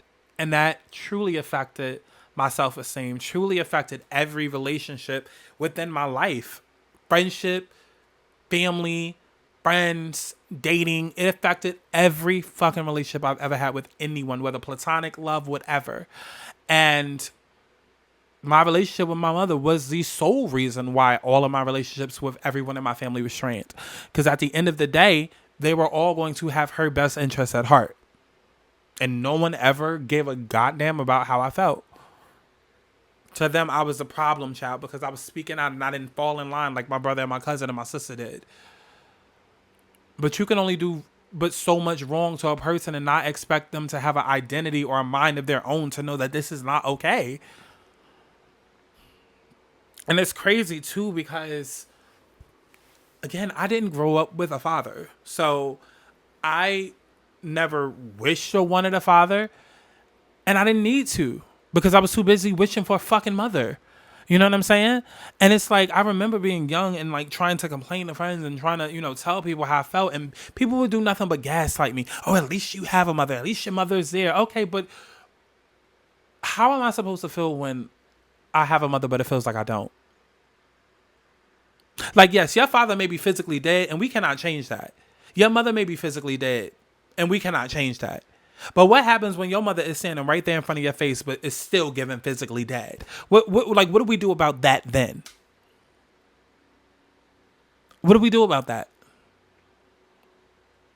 Because that was one relationship that no matter what just continued to be strained. And it was so bipolar because like I said earlier, there would be the Nicki Kim moments. Like there would be good moments, but then there would be really, really terrible fucking moments. And I just remember the older and older that I got, I just stopped giving a fuck. Once I hit like 16, 17, 18, I just stopped giving a fuck. And I've said some low down, dirty vow shit in response to the low down, dirty vow shit that she said to me. And I just, especially in the latter parts, like I just remember so many times just crying. Like, why do you hate me so much? Like, why? I could see if shit was provoked. I could. But if I'm literally just breathing, just existing, and you had a bad day and you want to come home and be abusive and just use me as your punching bag, and I'm supposed to be okay with that. It's like everybody in my family would call me a bum, make me feel like a bum, because I was the one that worked 20 different jobs. And at the time, I didn't understand it. I didn't understand, okay, my Mercury is in Gemini, and that means that I'm going to be a jack of all trades, and I got to work 20 different jobs to find the right job for me. And I'm really meant to be an artist, so I got to work these 20 different jobs, till I realize, okay, I'm meant to be an entrepreneur, and 9 to 5 ain't for me. Like, I didn't realize all of that, but I knew all of that, but I didn't realize all of that because I wasn't as deep into astrology. Now I know better. But then, damn, I didn't even have time to figure me the fuck out. Because let me not keep one job longer for 2 weeks. I'm all scums of the earth. I'm all pieces of shit. So I'm all this, that, and the third. And it's just like, y'all didn't even give me a chance to figure life out. Y'all never gave me a chance to even figure out my identity, to find me. And that's why when people say like, oh, this is how I was raised. And bitch, I raised myself. I wasn't raised. I was dragged up. Nobody raised me but me. But me. Which is why I take a lot of pride when people be like, "Oh, where are you from?" That's why I always rep New York, and I'm always going to, because I laid my head to rest in Jersey, but the moment I discovered New York, I was over here just as much. I don't care if I spent 6 hours in Jersey. I'm spending 14 in New York because I raised me. My mother didn't do a goddamn thing but instill trauma in me. Nothing but trauma. And my family didn't do nothing but enable it and enforce it and encourage it, which is the fucking problem. And so I wish there was some sort of like one specific memory that I can, but we'd be here all day. We'd be here all day. All I can say is hi, because I know you're probably watching this and you've probably made it past the 2-hour mark. So hi. Because it's sad to say, but the one person who caused all the trauma is the one person that's at least attempted to reach out over the last 2 years. Oh, and before you say, well, Aubrey, that's a start. It's not. Because what I say, Aubrey.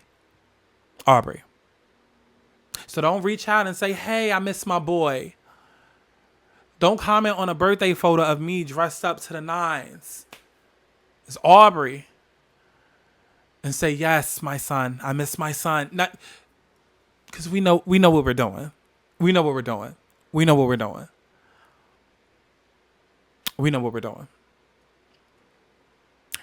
Like I said, this has been long enough. And I don't want to just stay focused on this for too long. Because that is what the whole purpose of the pod is about. Is to just go through different random life topics and bring it back to real life and how it relates to my life and things like that. So moving along, there's winter. The worst mistake I've ever made. You know, because when you've grown up in a family like mine,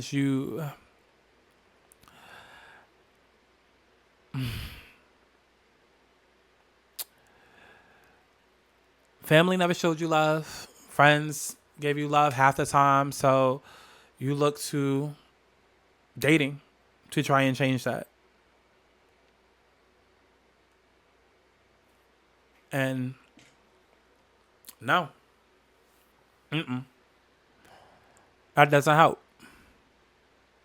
And then you meet someone and you think that they're the soulmate of your entire fucking life. And you don't know why, because it's just something about them where it's just like, oh no, they're going to be around forever. And so you start planning your life out with them. You fall deeply head over heels in love. And it's just like, no, this is going to be the one. This is the one that's going to be here for me forever. And little do you know, yeah, forever. But not you. But the seed that you two plant together.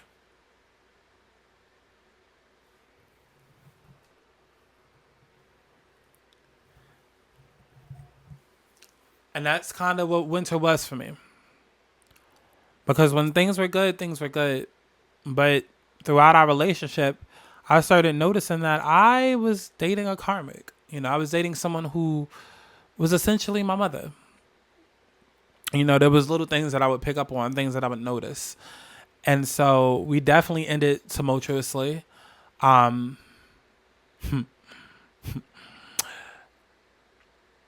Well, one of the greatest memories that I could say about winter is that, you know,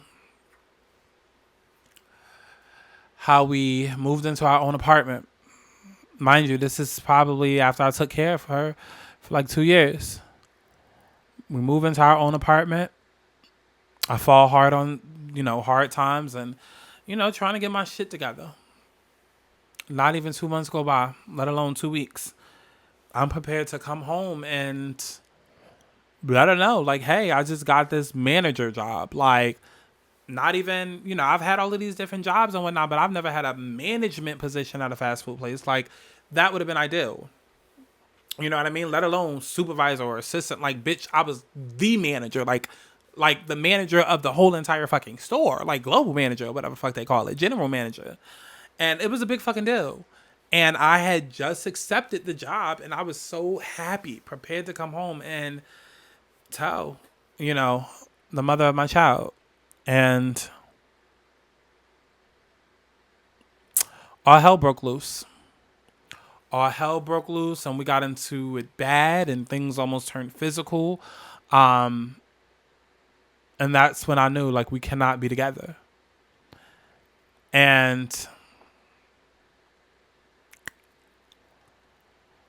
you know, it happened this way because when I came home that day, I was prepared to talk about this new job because we had already got into it bad. But after getting this new job, I was like, yes, yes, yes. Like, this is going to fix shit. This is going to fix us. But, when I come home and you're like, yeah, I already talked to the apartment manager. They've already found me a new place. I'm going to downgrade into that. What are you about to do? Essentially throwing me out and taking our child with you. It was like, oh yeah, all bets are off. And then it's great because that place that, they moved into ended up being a crack house, which I didn't find out until 2 years later during a drunk conversation. Yeah, my child was inside of a whole crack fucking prostitute whorehouse. For I guess like the first 2 months until, she decided to fix it up or whatever. That's great to know. Let me see what else. Any other great memories? Oh yeah, that whole summer of 2015 when I was going through it. Yeah, I was going through it. Missing my child, missing my family, hating the divorce that we was going through, like the painful ass fucking breakup. And I wasn't allowed to see my child. And that whole time, you would think that my family would have been there by me. Not only is this somebody that I've invited into the family and that y'all now know, and now there's a child involved in all of this, but like I'm your fucking blood. Like you would think that they would be there for me. And see that, like, that's one of the reasons why I've always resented my family, especially my mother, is because that whole scrappy mama D type of relationship is very toxic. But at the same time, it would have been nice to have elements of that because I definitely saw that present when it came to my mother and my brother and my aunt and my cousin. But for me, never. There was never any of that. This is my child and I'm going to stick by my child. There was never any of that. Because for the whole summer while I couldn't see my child, you have somebody who's taking advantage, and little do I know, you're already pregnant with the next person's child.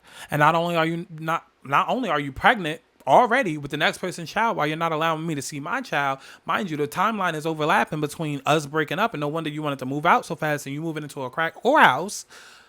Not only all of that, but then you are asking my mother for money to help pay for the abortion of the child.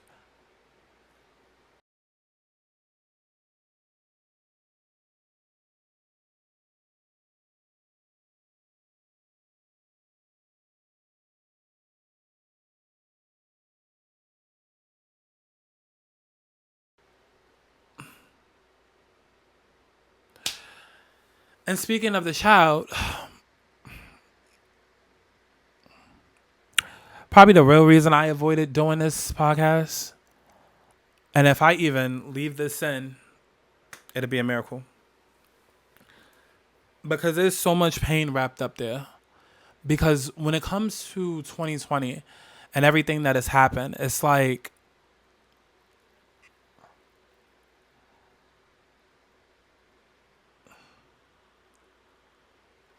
oh, I just blinked out for a second. Ooh.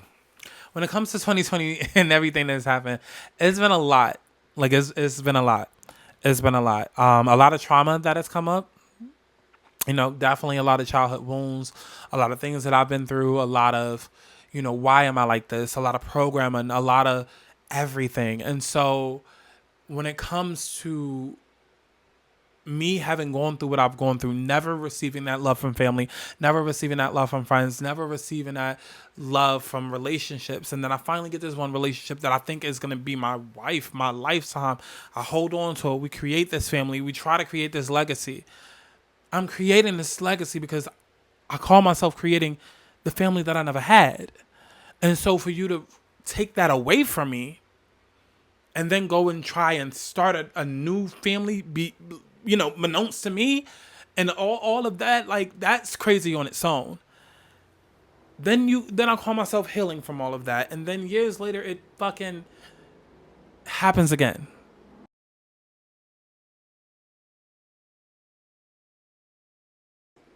I specifically remember. I specifically remember the catalyst, the event that happened was bad. And as soon as I got that notification from the universe that I had to separate from my family, I knew. And I specifically remember a conversation that I had with the mother of my child. You see, my daughter is just as psychic as I am, 1,000 times more. And this is why you have to be very careful when it comes to kids. Because what you tell them is what they believe in, and you build their self-esteem, you build their confidence and all of that. And especially if you tell a child, oh, that's an imaginary friend, or oh, ghosts don't exist, or oh, you never know how they might turn out. And I specifically remember one conversation after I fought with my family. And again, I don't want to say because I want that to be its own episode, but it was literally, it was giving jello homelessness. Like, it was bad. The cops were called. It was really bad. It was really bad. Like, the cops were called. And I'm going to leave it at that. And so I had already had it in my mind that I needed to leave. And, again, humility. Blessings. The universe, because that situation that happened, as soon as I said it in my mind, I'm going to leave, the universe blessed me with a whole bunch of money so that I could start planning to leave. And here's how everything is connected, because I will never forget how the mother of my daughter called me one day. And she basically told me of this nightmare. It was a vision. Little did I know. But she told me of this nightmare of how our daughter tried to go in my room one day and I wasn't there. And how she started freaking out and started crying. And she woke up terrified. And she was like, I'm going to need you to speak to her because she was really fucked up. Where are you going? Da-da-da-da-da. So I got so caught up in the story that the timeline is a little bit off. So I just wanted to clarify really quickly. So at the time in which I got the phone call from my BM, it was separate from the other call that I'm speaking of. The time in which I got the call was shortly after the whole fighting incident, right?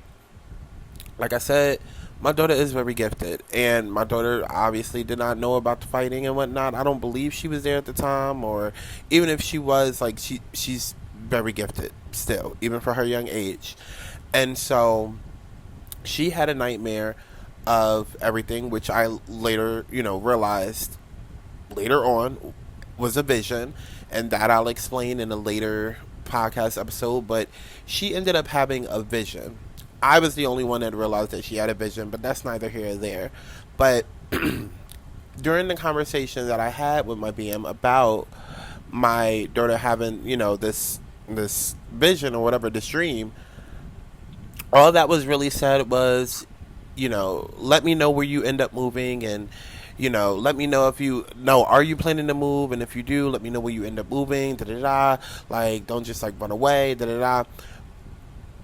And remember I said that because it sounds like it's about protection and sounds like it's about the care for the child, but it's not about that.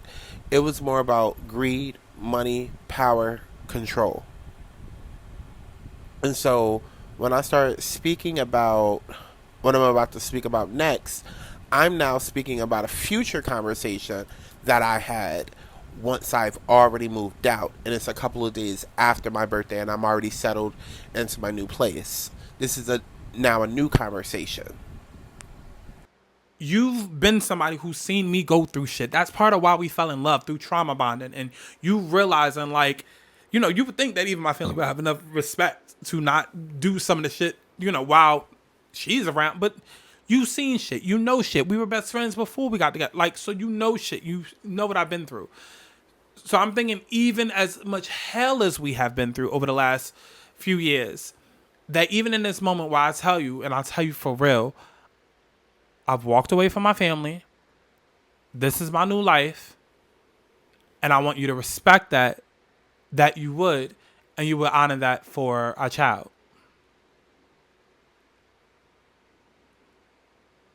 And that's not what happened. So that time in July of 2020, when I went over to my brother and sister's house, that was probably the last time I had saw my daughter, because that's when I had taken my child with me. Because in the conversation that we had, little did I know that the mother of my child was planning to cut me off instead of my family. So imagine going through this full fucking pandemic. I'm by myself. It's the scariest time in the world for everyone. Everybody's already feeling alone, but now I'm definitely alone because I don't have any family at the start of the pandemic. And it's so serious to where I cannot go back to my family. I'm unpacking all of this trauma and shit that's coming up. I'm dealing with suicide every other day. I'm dealing with housing issues. I'm dealing with so fucking much. And then as I'm unpacking my trauma and realizing how psychologically fucked up I am, I say to you, as the mother of my child, that I do not want my toxic family around my child, out of protection for our child. And so when I asked you to cut them off, you cut me off instead.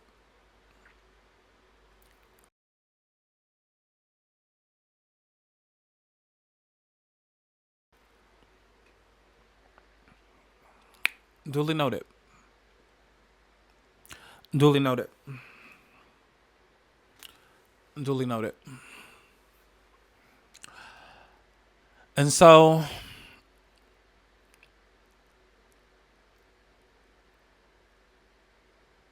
there's a lot of things that I did not want to get into because I've never been this vulnerable.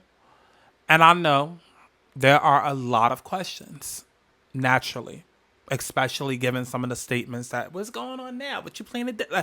I get all of that. And this is why I've dragged my feet with this podcast, because you have to be very careful of what you reveal. Yes, I want to heal people, but then at the same time, I'm opening my life up. And see, right now, Arby can't control how others are treating my offspring now that I'm no longer around them with her. Because here's the thing, people will easily take their issues and frustration out on your kids. So it's much bigger than, me just trying to tell a juicy story or make a quick dollar, because people ain't shit. And will literally take their frustrations and their anger out onto your kids and your future family and your offspring and all of that. So, but here's the thing. We all have an assignment. And I spoke a lot about that during part one of, not only this episode, but, during the first episode of this podcast, because we all were born with an assignment. And there's a lot of things that we are definitely going to get into in the future, because I'm sure there's so many questions, even like watching this shit back as I'm editing it, like I'm like, bitch, we got to do like an after show or some shit that like I can, record, after, I finish watching the podcast episodes and y'all finish watching or listening, and then maybe make that a Patreon exclusive or some shit, because, I don't always necessarily remember everything that it is that I want to say, or I feel like I can explain shit better and all of that. But that's neither here nor there.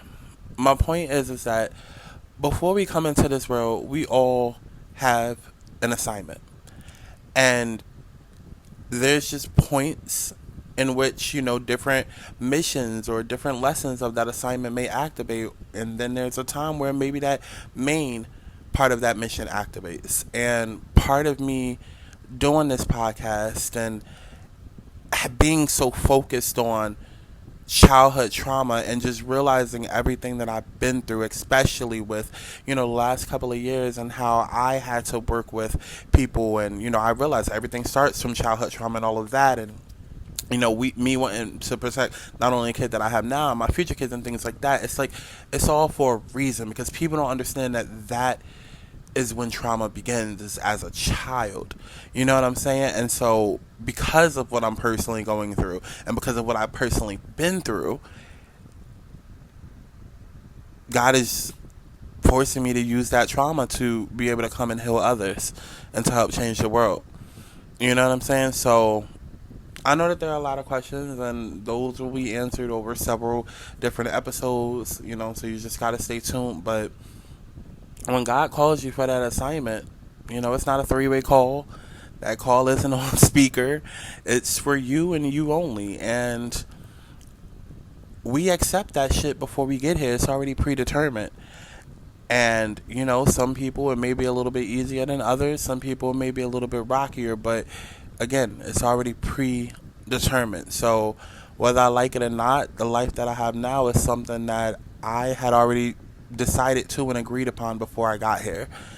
And so, as painful as it is, and as much as some may think whatever they think, this is what I've been called to do, is to express my truth and use my voice and speak it. And one thing that I did not mention when it came to my mother and my family, which I will mention in a different episode, is that I just want people to be very mindful of everything that was mentioned in this video, because especially when I get into the episode about like 2020 and 2021, and breaking out each individual year, and you really see where my mindset has been the last couple of months, and all of 2021. It's like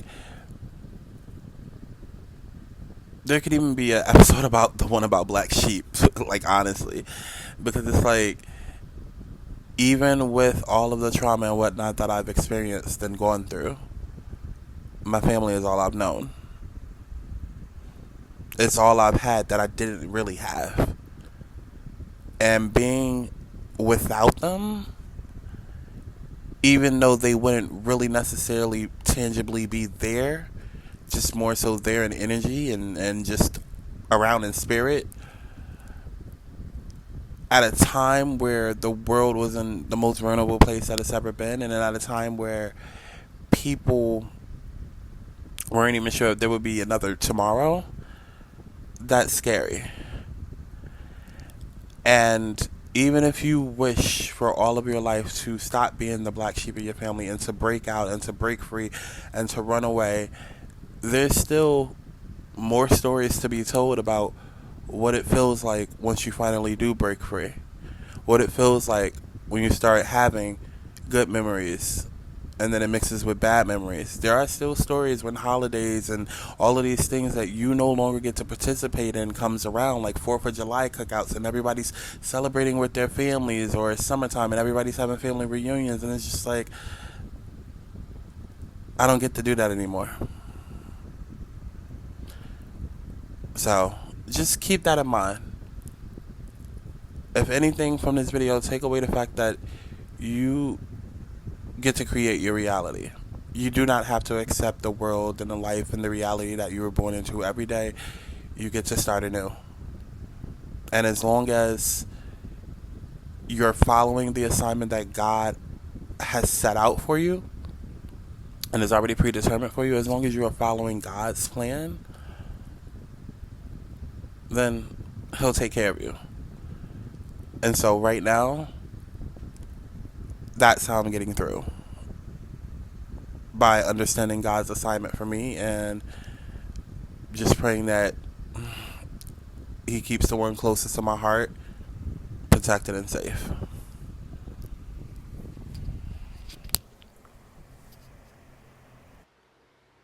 Work with me through this. Like, I'm really surprised that I'm not a mess right now. And it's likely because I cried an hour before recording this in the shower. Cried for an hour straight. And then all the crying that I did in the last year leading up to this moment. I'm surprised I'm saying all of this with a straight face. Probably going to cry the rest of today because it's a full moon. Sagittarius in my 11th house of dreams. Go figure. Full moon in my 11th house of dreams and leadership, community, social media.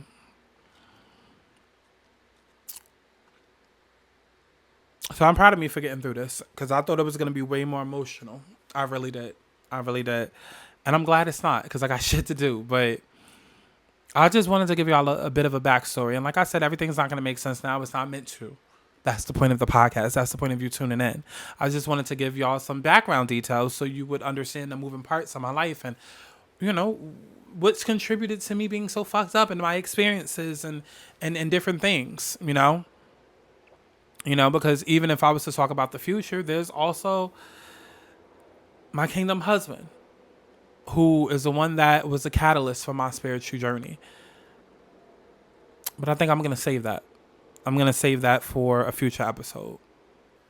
So right now, it's all about breaking free. It's all about breaking free from generational curses and understanding that you don't have to be like everybody else. You don't have to be like everybody else. Like, fuck what people, like, if there's nothing that you've taken away from everything that I've just said with, like, literally, like, my whole entire family is trash, including the new family that I tried to create. In what fucking world do you create a fucking child and a mother of that child says, no, I'm going to cut you off instead of your toxic family? If though it wasn't already clear that you could give a damn about our child when you break up with me and then move into a fucking crack house and then try to have another baby 2 months after breaking up with me. It's like literally my whole life has been about Xing me out of the picture. Showing me why I don't deserve a seat at the table. Showing me why. Ooh. I ain't gonna do it. I ain't gonna do it. I ain't gonna do it. We're not gonna mess up my makeup. Not when we almost done. But don't dare ask me why I'm so confident. Don't dare ask me why I'm so passionate. Don't dare, like, because when I say I'm fighting through life, I'm literally fighting. And this is just family shit. We ain't even get to everyday life. Okay, that is affected because of this shit. You know, like this is just a foundational family shit. But, you know, yeah. And so I'm proud of everybody that's a black sheep that has gone through shit, that has, you know, decided, okay, I don't want to go through shit no more. Fuck my family. I want to move on. I want to live life. I want to go be free. Like, I applaud y'all because it's not easy. It's not easy. And it's hard. It's hard as hell. Like, I don't think people understand how often I think about, because it's natural. You watching a TV show, you see people going on vacations with their family, or you see people, like, it's the summertime, people having cookouts, people, you know, doing family reunions, and it's just like, to realize that I'll never have that again, that eats at me. It eats at me. It does. And I'm extremely proud of myself right now for not crying. Because it's crazy. Because you would have had me talk about this 3 hours ago or yesterday, I would probably be in fucking tears. But it's crazy how right now I almost feel empowered. You know, and so I feel like this pod really is going to be magical. I do. Because I get it. You know, once you talk about it, you're able to release it. You know, talk about it, release it, let it go. And I feel like for me, this is what works for me. You know, because I know I'm not the only one out there that is the black sheep of the family that has to break away, that has to be the one to reset the like. Because I was just at my brother and sister's house in January and ain't shit changed. In fact, shit has got worse, according to, you know. when I'm asking for updates and saying, oh, what's been going on? Da-da-da, how everybody doing? Y'all bitches ain't learned shit. And what's crazy is I was the scapegoat of the family. I was the one that everybody was looking to as the problem. Oh, it's Aubrey's fault. It's Sky's fault. Like, no, it's their fault. Da, da, da, da, da. And it's like, now that I've been going 3 years, whose fucking fault is it? Look in the mirror. Look in the fucking mirror. And I'm not gonna hold you. I'm not gonna hold you. For the only person to really contact me throughout the last 3 years be the same motherfucker that made my life hell, the one that initiated it, to have that be the only person, that was a fucking slap in the face. You know? So it's like that is something else that also empowered me to let me know I could never go back. And again, and I talked about this a lot in episode 1, but I knew I could never go back because once I really started telling my truth and telling my story, if my mouth was deadly before, it's lethal now. Especially because I can't sit and be in the same room as unhealed people. I can't. As somebody that's done the work, I can't do my work in yours too, baby. I can't.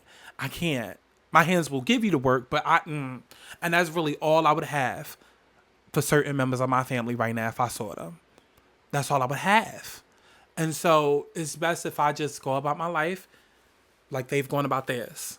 And I encourage anybody that's in a toxic situation, stop, like, and also too, because I don't want to sit here and like make it seem like I'm advocating for everybody to just up and lead their families. First of all, figure out your life path number. That'll tell you a lot, whether or not you need to or just need to create strong boundaries, right? But there are a lot of people that do need to just create strong boundaries, and there are a lot of people that need to know, break the fuck away, leave. They are toxic. Get away from them. Like, move. Like, don't, you know what I'm saying? And I was one of them people. They were hindering my growth. Now you know why the cage bird sings. Literally, like, I was a cage bird trying to sing. And I never could. Not around my family. No. A lot of y'all talk this big shit and y'all hold on to these sayings. And again, that's why I'm gonna keep asking y'all every fucking podcast. Whose traditions are you holding on to? Whose values are you fucking putting stock into? Blood is thicker than water. Says who, bitch? Says who? Because a lot of y'all are saying that because you're scared to be alone. You're scared to go face life by yourself. And it's hard. It's hard. Trust me, it's fucking hard. Because not only do I have to face life entirely by myself and still have to go through everything that I'm going through every day, but I have to now fight like hell for the family that I should have automatically.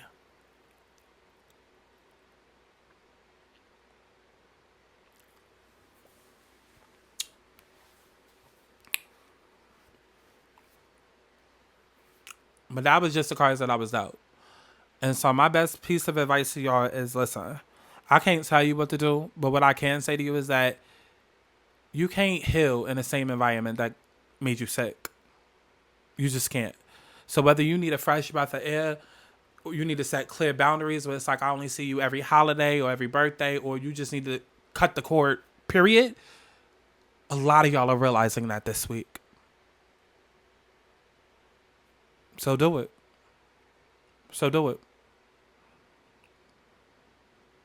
Now, like I said in my last episode, I was protecting a lot of my family out of fear. Because I just did not, even in 2022, it was just like I had that door open, but Spirit was like, no, trust us. And, I have my number one best friend who's been there for me so much throughout the last 3 years.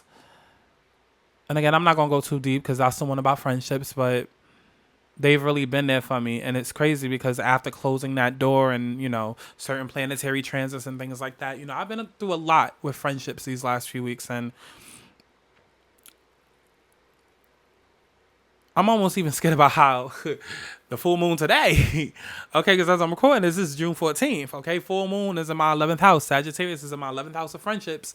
So I'm like, oh boy, let me not get too carried away with hyping up people. Some people may not be in my life after this recording. But because I don't have any family and now I have to choose and create my own family,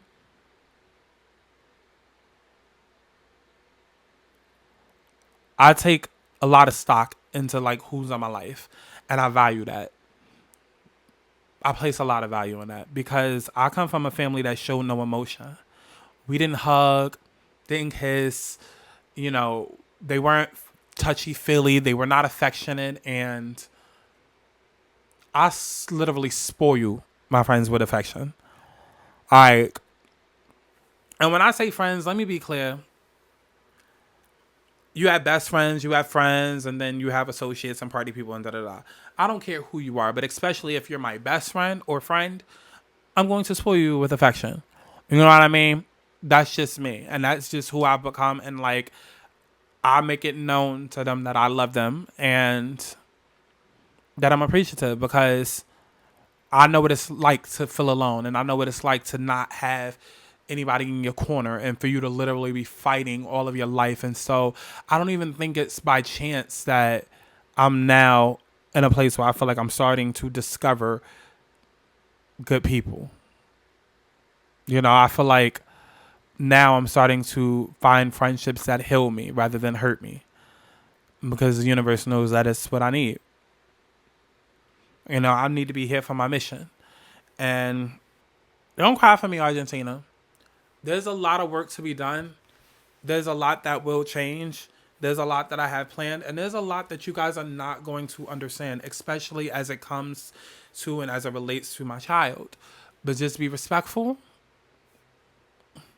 And understand when I don't mention my child, it's never out of a place of being forgetful or acting as though my child doesn't matter. It's never that.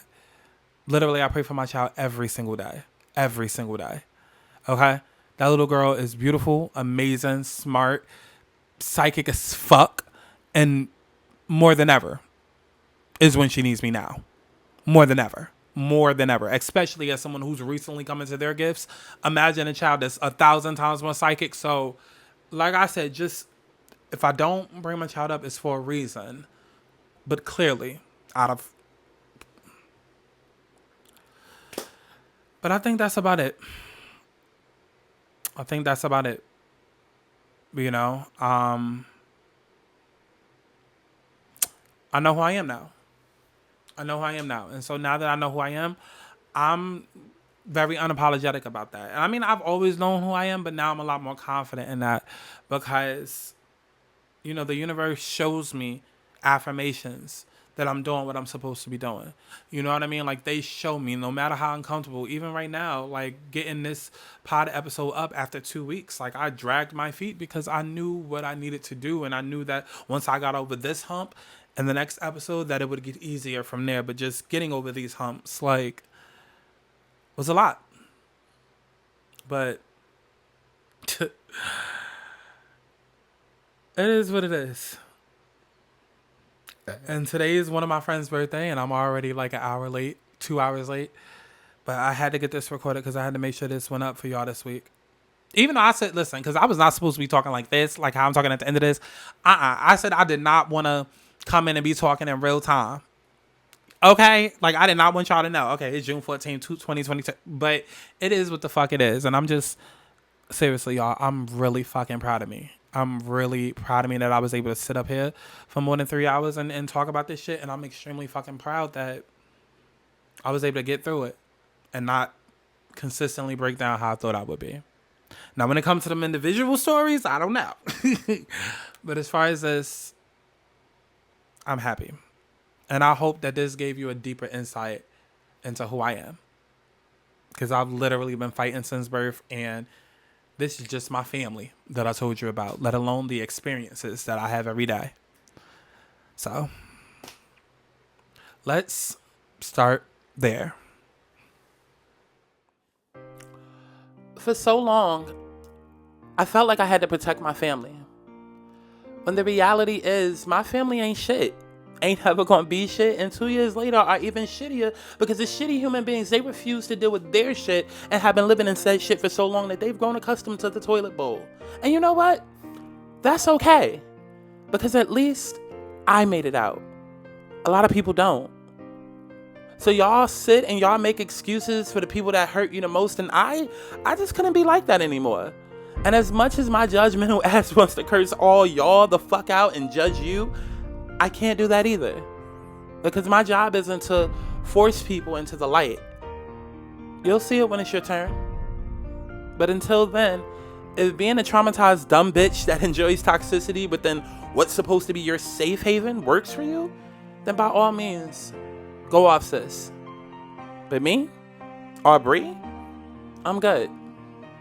And I will be good. I'll be okay. Listen, life is unfair. And our job is to just deal with whatever cards we were dealt. And so I've dealt. And now I'm ready to play a different game. And some people may say, Sky, isn't it wrong to be, quote unquote, exposing your family, the people in your life? And to that, I say, expose? Who still even says that word anymore? Like, that's so 2016. And aside from that, listen here. Everybody has a different story. And if you hate the way that your narrative plays out, then maybe you should have played a different character. And it's just that simple. So at the end of the day, I ask you one more time, whose values are we really upholding? Sometimes you have to ask yourself, like, who am I protecting? More importantly, why? And how exactly has that serviced me to this day? So it's okay. I'll fall on that sword. It's the story of my life. And if it means that my trauma is someone else's lesson, or the catalyst is someone closely examining their self and their own experiences in this world, or even if it prevents even more fuck shit in this world from going down, then my job is done. My family may have thrown me away and failed to protect me, but guess what? I get to make a difference. That generational trauma will stop and end with me. My situation with my child right now is clearly complicated, but I'm gonna make sure that not only my kid now, but any future children I have as well will never have to experience half the shit that I have. Because these stories that I have to tell y'all, girl, strap in. Just strap in.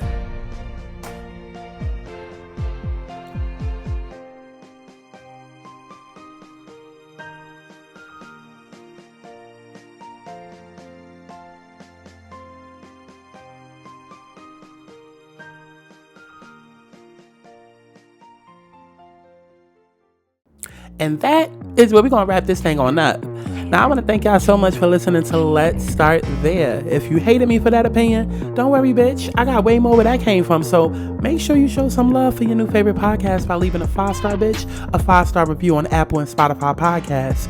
New pod episodes drop every Monday and Wednesday, along with the video version released 24 hours after, with the full video version on Patreon immediately. So make sure that you subscribe to the YouTube channel for all things Sky Santana, and go ahead and subscribe to the Patreon so you can get those exclusive goodies and the full version and, the bonus content.